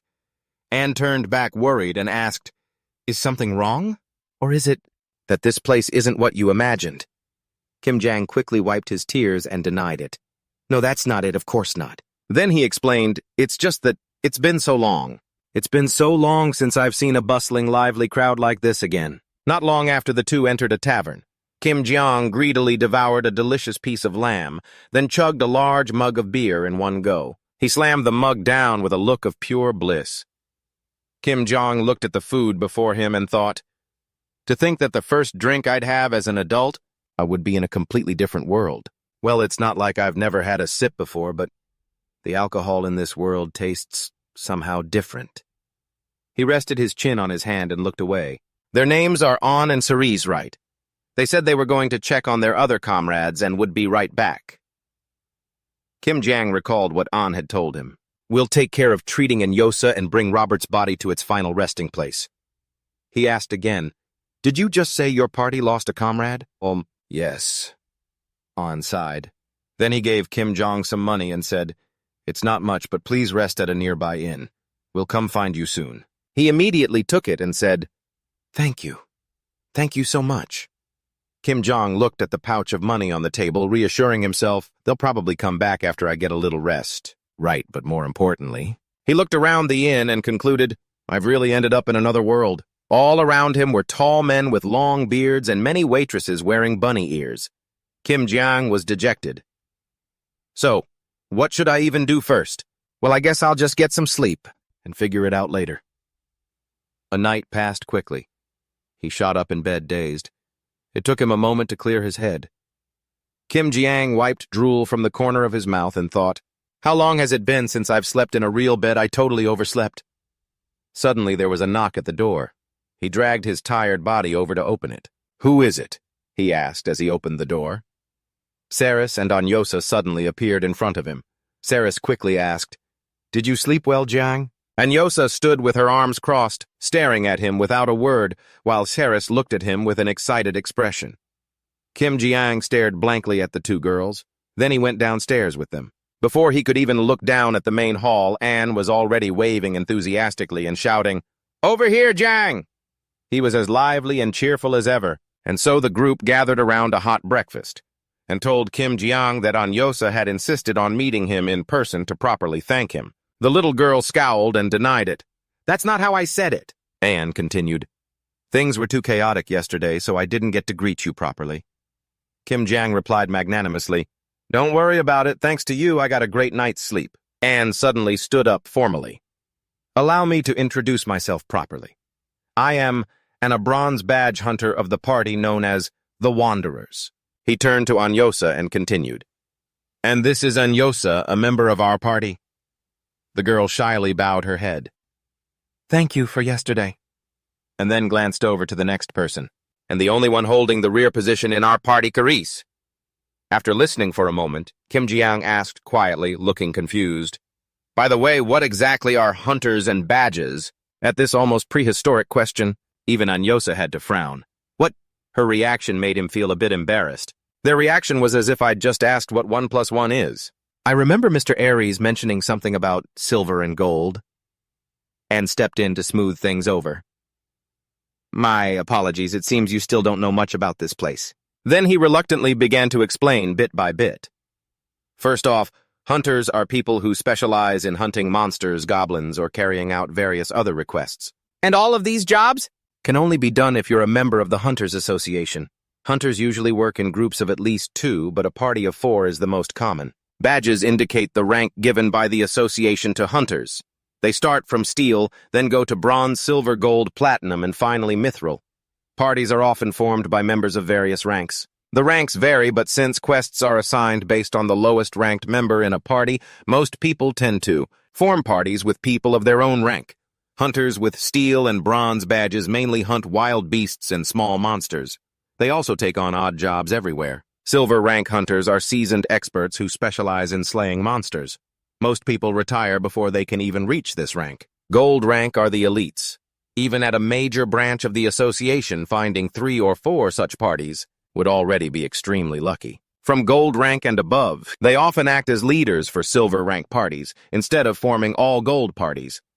As for platinum rank hunters, I'm not sure, but rumor has it there aren't even 20 of them in the entire association. I've never even met anyone of that rank in my entire life. And finally, there's the pure platinum mithril badge. It's rumored that throughout the entire history of this continent, only 10 have ever existed, and even right now, there are only a mere 3 active hunters with mithril badges. They're truly living legends. So that's how it is, Kim Jiang thought as he took a spoonful of soup. This seems really serious. He reasoned that the badges weren't just for measuring strength, but also served as proof of identity and a mark of credibility. That's why lost hunter badges always fetch an extremely high price on the black market. Of course, impersonating a hunter is a very serious crime. To rank up your badge, you have to accept and complete countless quests from the Hunters Association. And calmly explained the situation. Our party is currently bronze rank. It's nothing to be proud of, but it's enough to make a living. Kim Jiang replied softly, I see. But inside he was thinking, my head's about to explode from all this information. Suddenly, Anne glanced at him and said, speaking of which, he listened with a start, and extended an invitation to Kim Jiang. We'd be very happy if you, Mr. Jiang, would join our party. Kim Jiang asked in astonishment, me. Anne, sensing a possible misunderstanding, awkwardly waved his hands and clarified, we're not trying to force you at all, it's just that you seem new to this world. And you'll definitely need money and an official identity. Plus our party happens to have an open spot right now. He took another spoonful of soup as he pondered. They have a point. At least until I find a way back home, I need to learn how to adapt to this society. I'll need cash and information too. Suddenly Anyosa flared up and shouted, they said you're ridiculously strong according to Anne and Ceres. You took down a wyvern in a single blow. In that case, you'll never have to worry about dying on a mission. Abruptly, a voice shot back at the young girl. That's a blatant lie! Anyosa whipped her head around. A young woman's hand slammed down on the table. You kill a wyvern in 1 hit, the girl with curly blonde hair questioned loudly. You could at least come up with a lie that's a little more believable. Right! Kim Jiang's expression turned cold when he saw her. Huh, another new face here. Anyosa warned, annoyed, huh. Stop interrupting and get out of my sight. Mary sneered arrogantly at the young girl. Oh my, since when were pets allowed to? And sit at the same table as humans. Ah, it's the noble specialist leader, Mary Chatillon. Mary continued her mockery. The beastman is shedding fur all over the place. Make that beast eat on the floor where it belongs. Anyosa roared in fury at her. What did you just say? Anne quickly intervened. Calm down. Anyosa. Mary shifted her attention to Kim Jiang, narrowing her eyes at him. She sized him up. I've never seen your face before. So you're the one who killed that wyvern, are you? He answered calmly, yes. Mary asked Kim Jiang suspiciously, so did you bring back any spoils? You could have made a huge amount of money from its corpse. Anne quickly spoke up over him about that. But Mary cut him off, clearing her throat. She then sneered at Anne, of course you don't have any. Because it was a ridiculous lie from the very beginning. Kim Jang couldn't stand Mary's words any longer and stood up to teach her a lesson. I was trying to let this go. But hey, everything has its limits. But she provoked him. So, what if I feel like crossing that limit? Mary laughed loudly and challenged Kim Jang. Let's see what you can possibly do to stop me. The moment she finished speaking, his thread of patience snapped. Kim Jang erupted in fury. Ha! This short little brat is starting to get on my nerves. After being shamed for her looks, Mary snapped, Is that something a pathetic lowlife who crawled out of some unknown hovel would say? Not about to back down. Kim Jang raised his voice to challenge her. What a pathetic lowlife!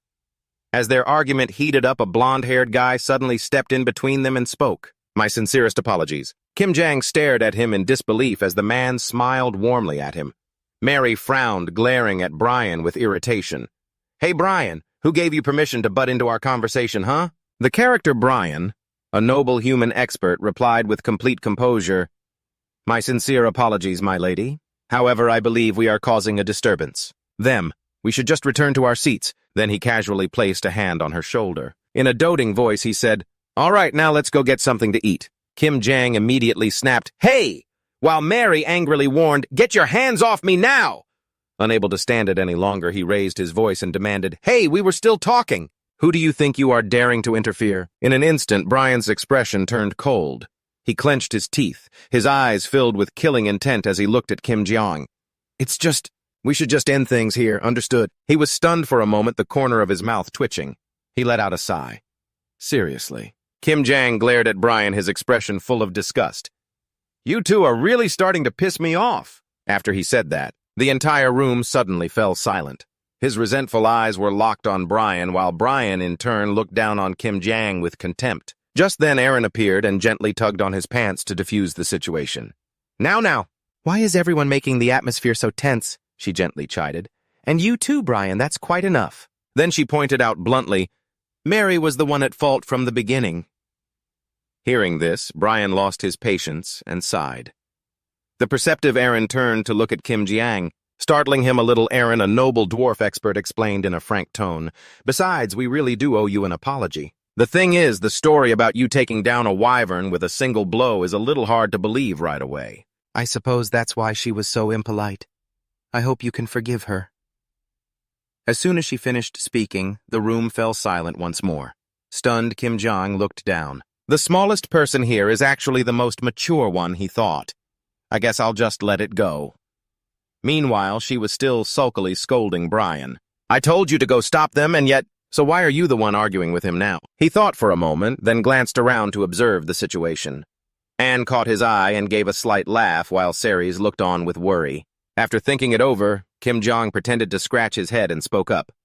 All right, I don't want to cause any more trouble, so please just take her and go. Hearing this, Aaron looked grateful. Thank you so much for your understanding. But when she saw Mary's mocking expression, she turned purple with rage and urged Brian, Can you please get her out of here now, before she really causes a huge scene? Ceres tried to comfort him with a smile. Mr. Jiang, you've shown great restraint. Miss Mary's bark is worse than her bite. Her heart is in the right place. Maybe so. Having calmed down a bit, Kim Jang spoke up. Anyway, he turned to An and Anyosa and asked directly, If I really want to become a hunter, what is the first step I need to take? His eyes showed his determination. A moment later, Anne placed a badge in his hand and explained cheerfully, You just need to pay the registration fee. He stared at the badge in his hand, frozen. So in the end, it all comes down to money, huh? He asked hesitantly, But do you have any money? The money I gave you before. Probably isn't much left. Hearing this, Kim Jang got a bit flustered. I think my companions also gave me a little something.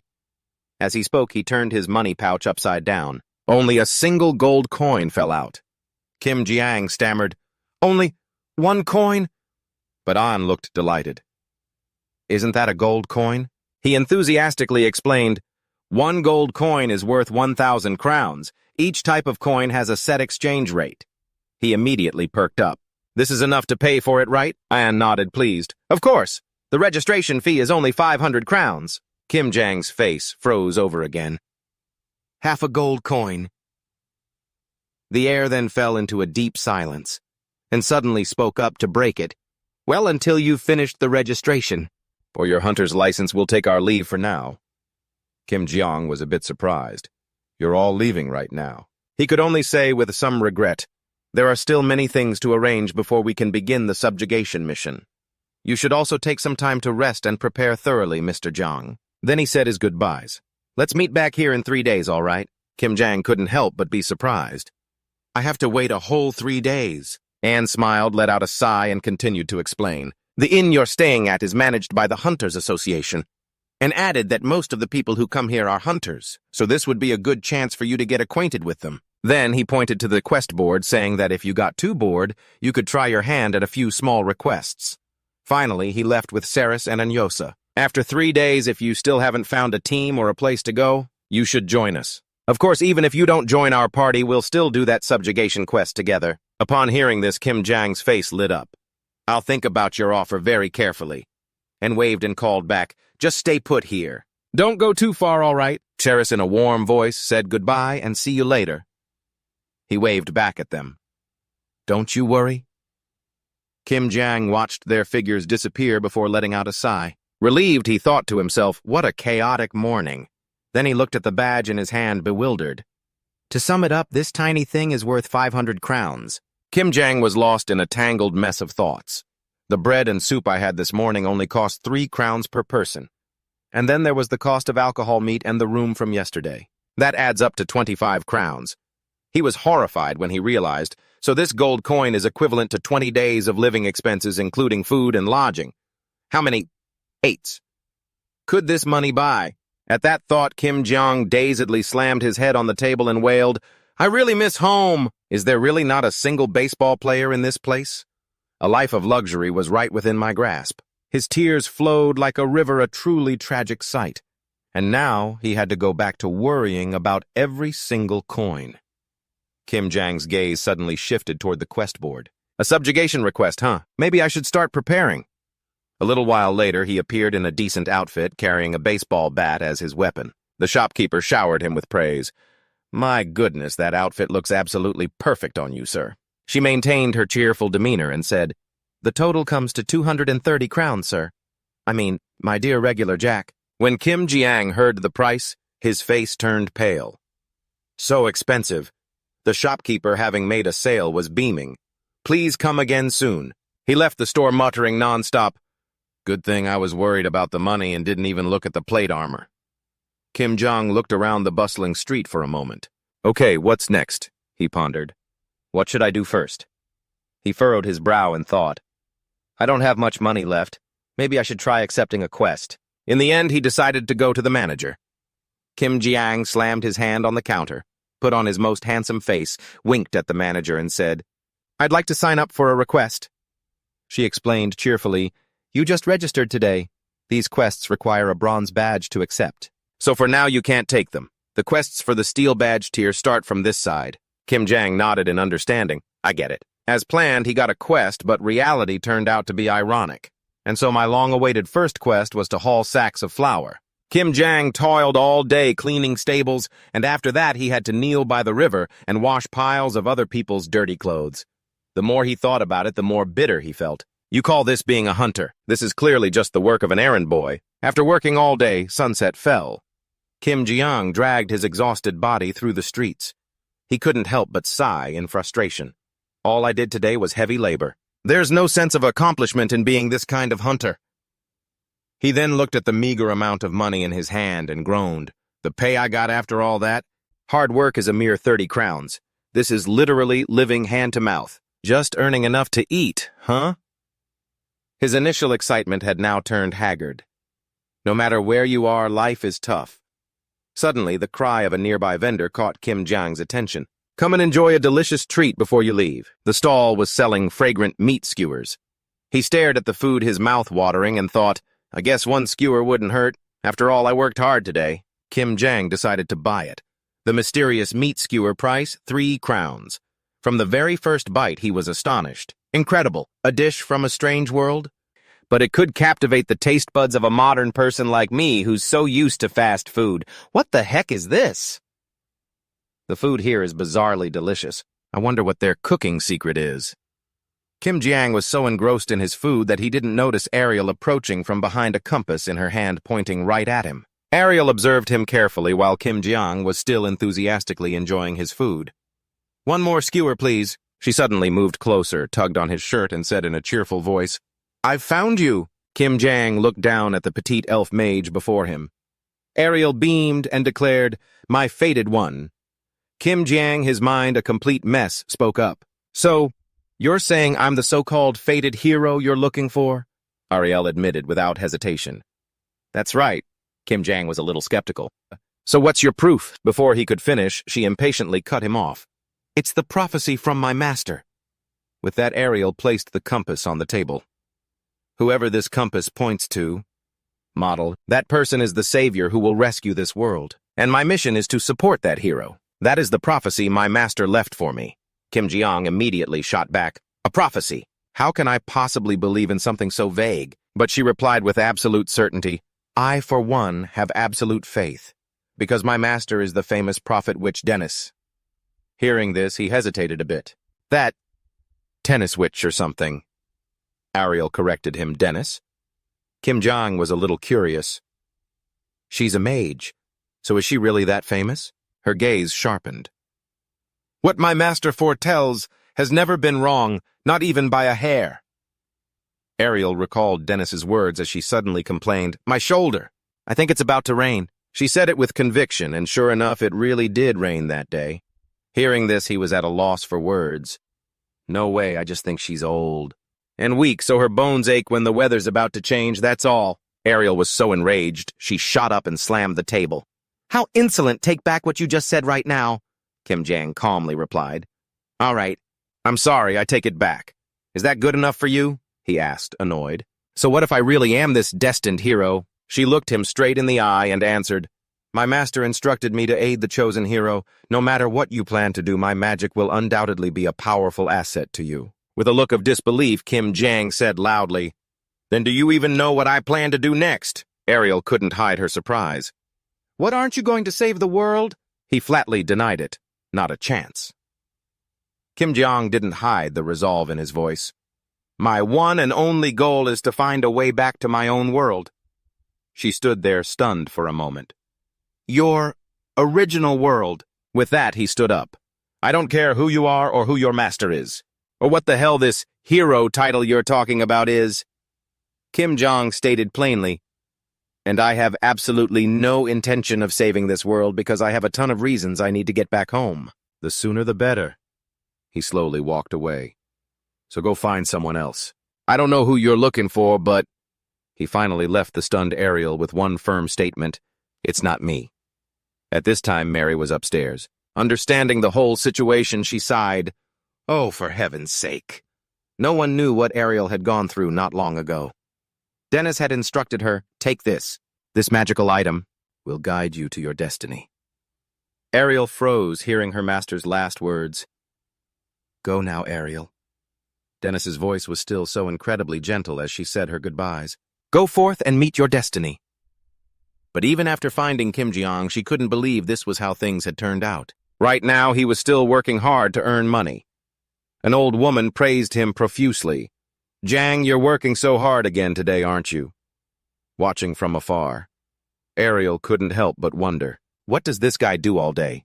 Why do I only ever see him doing menial jobs like this? The old woman on the other side said enthusiastically, "You did a wonderful job, so here's a little extra for you." Kim Jiang replied enthusiastically, "Thank you so much, ma'am." Seeing this, she wondered, could he be so broke that he doesn't have any money? Then she became deeply disappointed. "Oh, master, could this person really be the destiny you spoke of?" Ariel racked her brain. What on earth am I supposed to do now? Suddenly she heard Kim Jiang's voice call out, "You're still following me all the way out here." Wiping the sweat from his brow, he asked, puzzled, "You've been tailing me all day long." Feeling a bit sorry for her, Kim Jiang advised, "Just stop now. Go on and go back to your master or whoever." He avoided Ariel's gaze. "Because I'm not the legendary hero you're talking about." Her voice suddenly grew cold. "My master," Ariel replied, not hiding anything. "She has passed away." Kim Jiang felt a pang of guilt. "I'm sorry, I didn't mean to bring up something painful." After a moment of thought, she asked again, "You really want to return to your old world, don't you?" Finally, she made a decision. I'll help you, she said with absolute certainty. Whether it's returning home, or cleaning out stables. Ariel looked him straight in the eye and declared, I will support you in everything. The next morning at the guild, Anne was carefully putting on his armor. He was all set for this expedition. Cyrus's voice called out loudly, Anne. She looked around anxiously. I can't find Jang anywhere, and it seems he's not in the waiting room either. Anne was also a little surprised. Really? That sounds strange. Just then, Mary swaggered over. It's obvious that guy tucked his tail and ran, isn't it? Cyrus went quiet after hearing this. Mary, always dressed so flamboyantly, she said in a mocking tone. After all that big talk about taking down a wyvern in one hit, he probably got scared he'd be exposed and took off. And exclaimed in surprise, Mary. She asked tentatively, with all that armor you're wearing, what are you doing here? Mary confidently swept her hair back. Don't you guys know anything yet? She then unleashed a torrent of words. Recently, there's been a lot of intel indicating that strange monsters not from the Chinchok region have been appearing in dense numbers around here. She crossed her arms and jutted her chin towards Anne's team. That's why our noble team of experts has personally taken on the task of patrolling this vicinity. Mary continued to brag. And we're also performing duties like watching over and protecting the rookie hunters who are short-staffed, for instance. Hearing this, he spoke with disgust. You can look down on me or Saris, that's fine. I'll let it go. But please don't insult Jang anymore. Veronica, a white-haired member of the business tribe and the noble expert team, spoke up curiously. Jang, who's that? Brian replied. You weren't there at the time, so you didn't see. He's the one who... Before he could finish explaining, Saris shouted angrily. That's right. Jang is the one who saved our lives. If you continue with that disrespectful attitude, we won't let it slide. Mary immediately burst out laughing in response.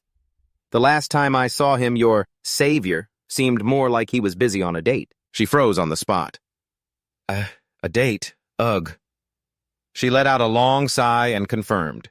Yeah, with some elf girl. Then they were talking to each other about destiny, this fate that, she said, using a teasing tone to provoke Saris. It was so obvious the two of them were lost in their passionate love that they completely forgot their promise to you all. Her eyes immediately became terrifying as she stared daggers at Mary. That's a complete lie. This scared the girl so much her face turned pale. Karis replied like a lost soul. Jang said he came from another world and didn't know anyone but us. And then just like that, he gets a girlfriend in just 3 days. Even lies have to be believable. My patience has its limits. Just as Mary was trembling, Kim Jiang appeared. That's right. Who said I was running away? She immediately turned around. Brian observed with a stone-cold face while Anne was a little surprised. Kim Jang stood radiantly before everyone with Ariel shyly hiding behind him, peeking out to look around. He excitedly raised his hand in greeting. Long time no see, everyone. Anne shot up to her feet, overjoyed. Jang Kim Jang had a bright smile on his face. He spoke calmly. I made it just in time, right? Mary pointed a finger, furious. You disgusting traitor. Ariel and Kim Jang remained silent. Mary snapped. We promised we'd form a team together, yet you went and secretly joined someone else. Ugh! She yelled furiously. You're a shameless traitor, he asked in return. Why are you getting involved in this? Kim Jiang calmly explained. This was entirely voluntary, no one was forced, so it has nothing to do with us. Even so, this situation is truly beyond my expectations, he exclaimed in amazement. A female elf mage. This is the first time in my life I've seen an elf with my own eyes, Anne asked curiously. What chance brought you two together? Kim Jiang scratched his head, flustered. Well, that's a bit complicated to explain. Ariel spoke up for him. I was the one who sought him out. She continued to explain. The thread of fate guided me to him. Anne asked again, stunned. What did you just say? Charisse quietly observed everything. Brian sat in deep thought while the others argued behind them. Kim Jiang shouted in a panic, Hey, don't use such misleading words. Brian thought to himself. This place is about to become the center of a romance story, Anne asked hesitantly. So then, what's your name? Ariel's beautiful face was listening intently to the question. She replied gently. My name is Ariel, he asked excitedly. Ariel, are you planning to join this expedition too? She affirmed with confidence. Of course. I have no interest in anything other than helping Jang. That's why I went and got my hunter's emblem yesterday. He nodded in agreement. I see. As Brian took a sip of water, he thought, "Isn't this the model of a gentle and devoted wife?" Veronica said in awe. "What pure love," Anne nervously announced.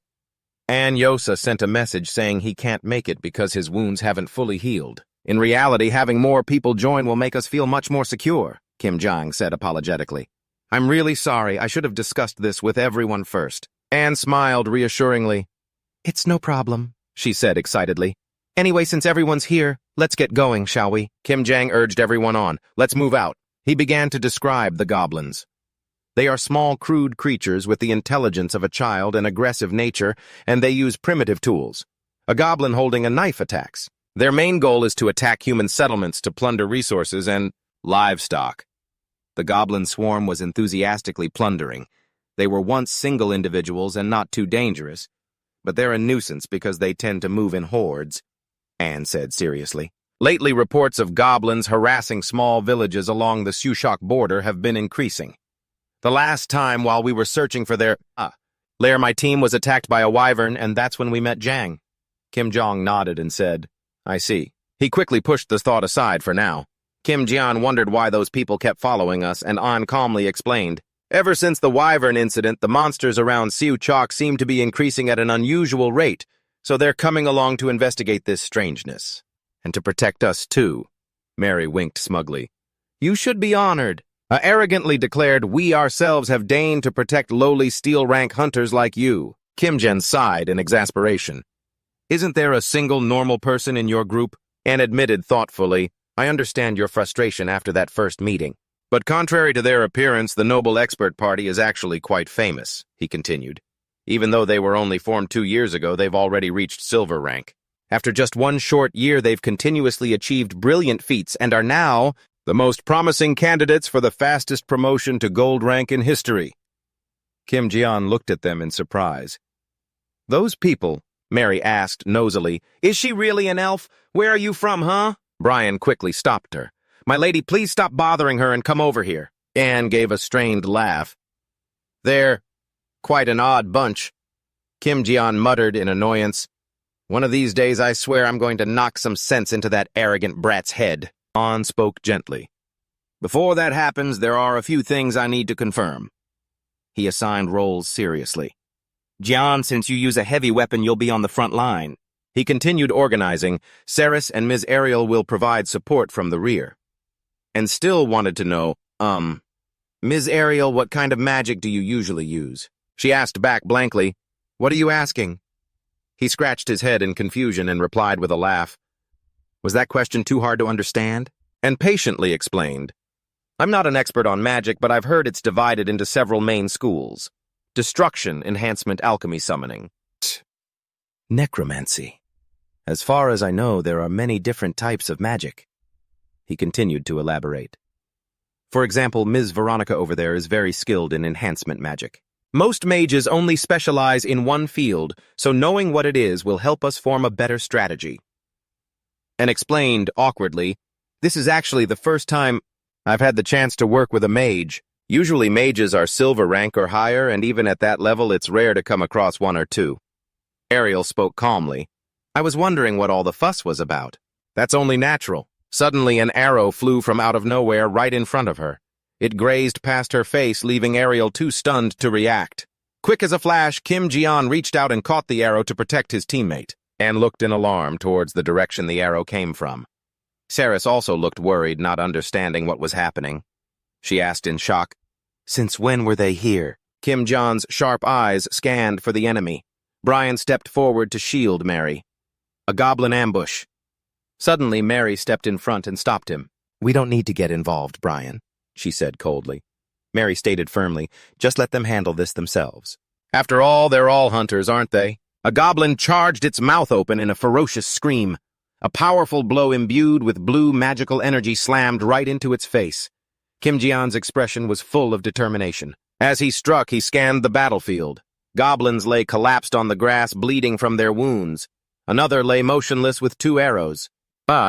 Stuck deep in its head and neck. Kim Jian glanced over the chaotic battlefield. He said with satisfaction, "These guys weren't much of a threat, huh?" And added enthusiastically, "Great job, John. Your skills are truly exceptional. Karis spoke with concern. But this is strange. Why would goblins actively ambush fully armed hunters? An gave his assessment. That's right. Normally goblins only target those who look weak like children or the elderly.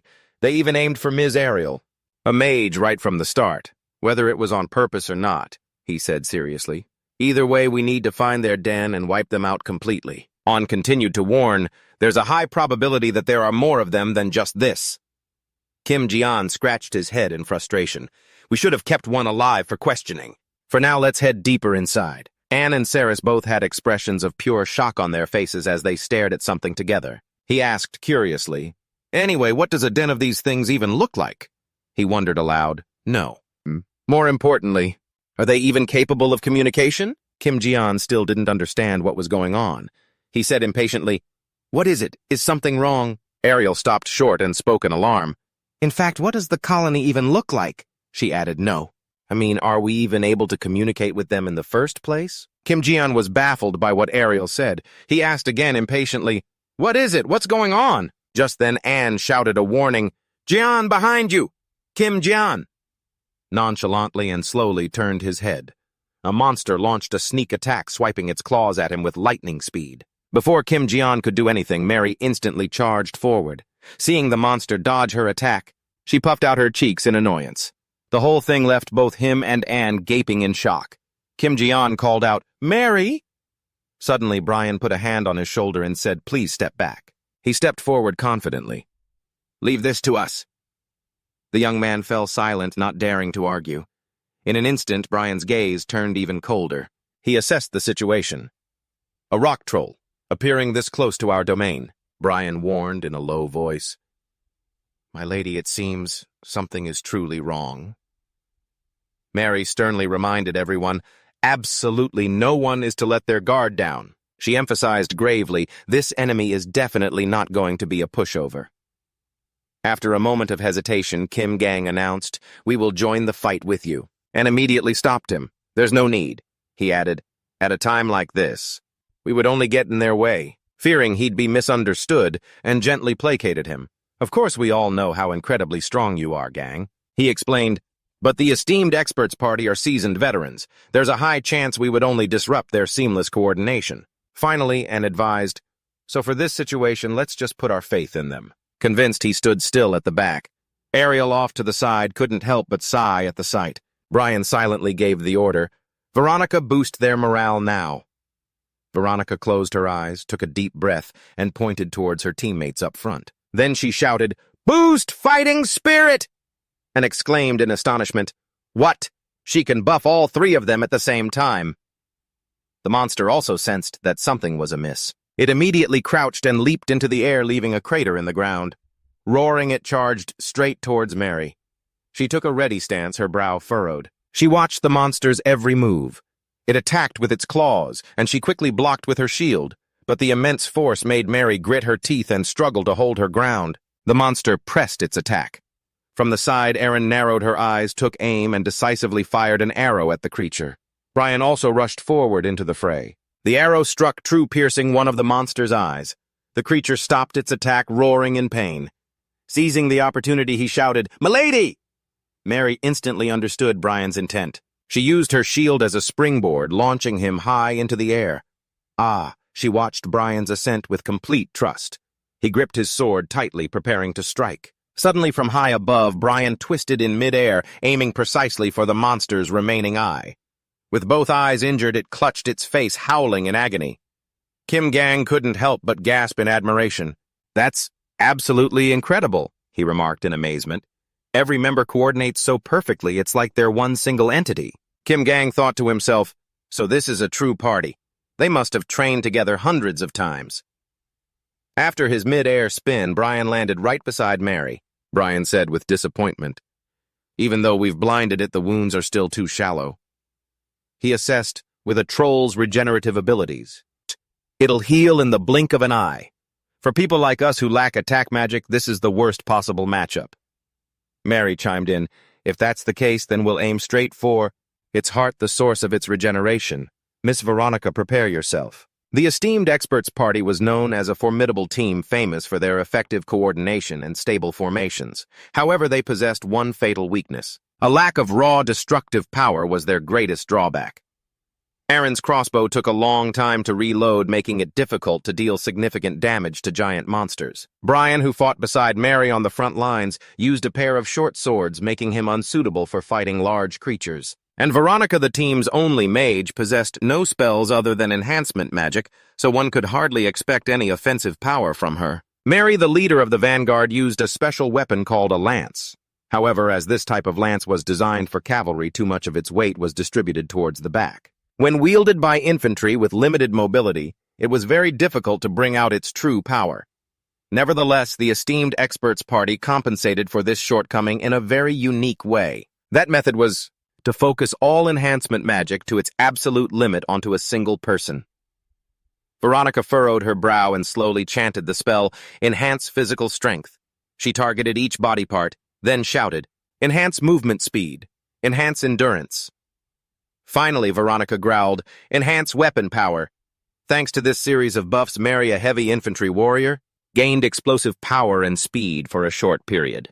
In the end, she achieved a speed that far surpassed even a true cavalryman. Kim Yena's jaw dropped in amazement. Ariel watched her every move, not even blinking once, and it was for that very reason that Mary had been given the nickname Golden Unicorn by the Hunters Guild. The monster had just finished healing its eyes when, before it could react, the lance pierced straight through it. Mary smirked in satisfaction. The faces of Kim, Gang, and Anne were masks of utter shock. The wound was a gaping hole in the monster's body. She laughed with excitement. See, a troll is nothing when it faces me. How's that for our party? Suddenly, Mary's body reacted violently. Her face went pale. He cried out in alarm. Miss Mary? Brian rushed over, concerned. Milady? Mary coughed up a mouthful of red fluid. He scolded loudly. I warned you that this method would put too much strain on your body. She retorted stubbornly. A noble must always set an example for others. This little injury is nothing. Mary continued weakly. For now, we should return and get reinforcements. Suddenly, an arrow flew out and buried itself in her right shoulder. He couldn't react in time. Mary stared in shock at the arrow protruding from her chest. Mary's leg buckled and she collapsed to one knee. Her face was pale and contorted in pain. She was now facing a horde of monsters lurking in the darkness of the forest. The next second they began to emerge, slowly radiating a thick, killing intent. Brian's eyes widened in disbelief. What the hell is going on here? At some point, a horde of monsters of all shapes and sizes had surrounded them. Anne's jaw dropped. Where did all these monsters come from? And at that moment, Mary suddenly screamed, Veronica! Startled, Veronica immediately replied, Yes, I'm here! Mary then spoke in the calmest voice she could muster. You need to hurry and get them along with Aaron out of this area. Now! Gritting her teeth, Mary broke off the end of the wooden stake impaled in her body. I'll stay here to hold them off and buy some more time. As soon as she finished, Aaron was the first to speak up. Lady Mary? Brian, standing nearby, also called out worriedly. Despite the murderous intent from the monsters, Mary remained calm and reassured Brian. I know exactly what you're about to say right now. Then she firmly gripped her weapon. But please don't try to stop me. This is the responsibility of a noble. With a pale face, Mary forced a smile. Holding her weapon with both hands, she struggled to her feet. Now is the time for me to fulfill the noble duty of my lineage. Hearing this, Brian could only grit his teeth and watch with a worried gaze. At that moment, a voice that was both familiar and strange was suddenly heard. Ringing in her ear, it said, Well, that sounds a bit dramatic and heroic, doesn't it? The owner of that voice slowly walked toward Mary. But you're not allowed to just ignore me like that. Kim Jang furrowed his brow with a serious expression. Do you really think I'm the kind of person who would run away and abandon his comrades? At his appearance, both Mary and Brian looked over in surprise. Ariel silently observed him from under her wide-brimmed hat. Nearby Saris wore a dazed expression, as if she still didn't understand what was happening. Mary, now annoyed, said, Don't be so stubborn, just hurry up and leave. You must have seen the battle just now? I'm sure of it. Kim Jiang listened to her words with a calm expression. Besides, with a crude weapon like that, you can't possibly take down a single troll. While they were talking, the red demons kept their eyes glued on them. Even if you get lucky and kill one, you can't fight the whole horde. As soon as Mary finished speaking, he raised an eyebrow, glanced away, and spoke arrogantly. I see. Compared to the enemies I've faced with Ares, this bunch doesn't look like much. She yelled in frustration. Stop talking such nonsense. Just go quickly. We really don't have any more time to... Before she could finish, Mary suddenly fell silent, sensing imminent danger right behind her. She spun around in alarm. Oh no. In that perilous moment, Kim Jang lunged in front of Mary as quick as a flash. With just one powerful swing of his baseball bat, he blew away one side of the large red demon. The whole thing happened in just a few seconds. It made Mary's eyes widen in astonishment. And not just hers. Brian's expression was just as priceless. After losing a part of its body, that red demon immediately let out a pained roar. Just then, Kim Jang spoke up cheerfully. Hey, oh seasoned hunter, he asked with a bright smile. What's our next plan? Kim Jang didn't forget to add, see, everyone else is waiting for your decision too. Startled back to her senses, Mary turned to look at her comrades behind her and solemnly vowed, we will absolutely fight by your side. Aaron added with a grin, what kind of team member would abandon their leader at a time like this? Veronica also gave her a resolute look. Taking in all of her comrades' emotions, Mary couldn't help but feel a surge of emotion. She finally understood, and she turned away with a gentle smile on her lips. A few seconds later, Mary slowly opened her eyes again, faced the monsters, and began giving orders. Brian and Saris, you two focus on taking out the goblins first. There are too many trolls, so we'll have to deal with them one by one. Mary continued, much to Kim Jong's obvious pride. While Jong here takes them on one-on-one, the rest of us will run interference on the others. Then Ariel suddenly tapped her staff, cutting Mary off. Hold on. She calmly stepped forward and offered, just leave this to me. A surprised Kim Jeong turned his head and asked, you really have a plan? From under the wide-brimmed hat that hid half her face, Ariel gave a mysterious smile without answering. She suddenly turned towards Anne. And earlier you asked me what my specialty in magic was. Right. Without waiting for a reply, Ariel continued on her own. The truth is, I don't have a single specialty. Her turquoise eyes suddenly began to glow. Ariel confidently declared, because there isn't a single type of magic in this world that I can't use. Right after she held out a hand, Mana Boost. To Veronica's amazement, Ariel continued to cast another spell, Focus. Her feet then slowly left the ground. Elemental Attribute Enhancement. Ariel pointed her staff forward, and a massive stream of energy immediately coiled around it. She opened her eyes and uttered the name, Rage of the Fire Dragon. A massive, ferocious flame engulfed the monsters, big and small. In that moment, all they could do was stare wide-eyed. The flame closed in quickly, erupting fiercely into a vortex right in front of them. It swept away the flesh and bodies of every monster in just a few seconds. Witnessing that spectacle, Ariel watched the entire process with a cold expression. Right after the fire swept the monsters clean, it quickly subsided. Ariel slowly landed on the ground in front of Kim Jang, who was still completely stunned. She stood silently with her back to him, her red hair swaying gently. Then Ariel suddenly turned her head, looked at him, and said with a bright smile, and just like that, the problem is solved. As soon as she finished speaking, everyone present instinctively fell silent for a moment. The strange silence passed. Mary suddenly let out a weak laugh. I really can't believe my eyes. Her entire body suddenly collapsed forward. This is just too absurd. Mary lay face down on the ground in front of everyone. In her daze, she could still hear her comrades' shocked screams for Lady Mary, but Mary's eyes grew heavy, her vision blurring. Mary now lay still on the bed, her face pale. This is a truly potent poison, the physician calmly explained bit by bit. It appears to be a rare type of toxin, one that's rarely seen around these parts. However, it seemed even this doctor was at a loss. I've already done everything in my power to treat her. However, if we don't find an antidote quickly, it will be very difficult to save her. After hearing this, Brian sat there stunned and whispered, so, that's what's happening. At the same time, Kim Jiang was outside speaking with worry. I wonder if Mary will be able to pull through. Ariel also looked down thoughtfully, staring into space. There's something I don't get. I thought that since she's a noble, she'd be treated in some luxurious mansion. Why is a lady like her in a shabby inn like this? Aaron overheard them and spoke up. That was before, but not anymore.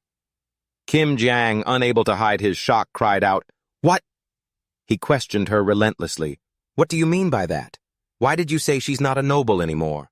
But I've clearly seen Brian call her lady and follow her around to serve her. Erin's eyes slowly glanced behind her.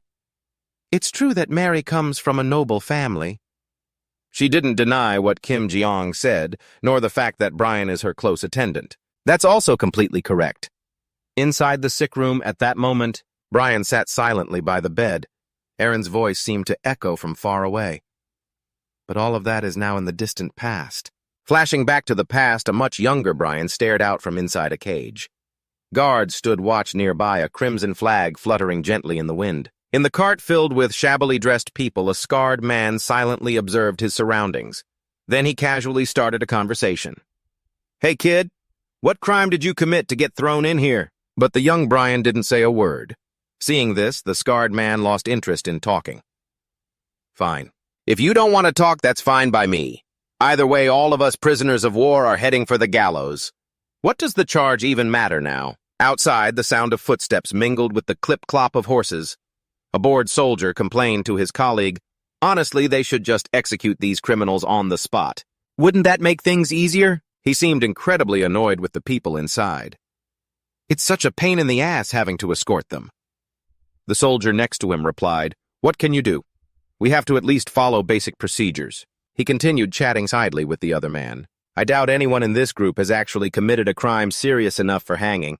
There's just no time for trials, so they round everyone up and deal with them all at once. The first soldier was about to reply when he was cut short. That's why you have to, as an arrow pierced straight through his neck. From inside the cart, Brian clearly heard the other man's panicked shout, ambush. A new flag appeared high above, bearing the symbol of roses.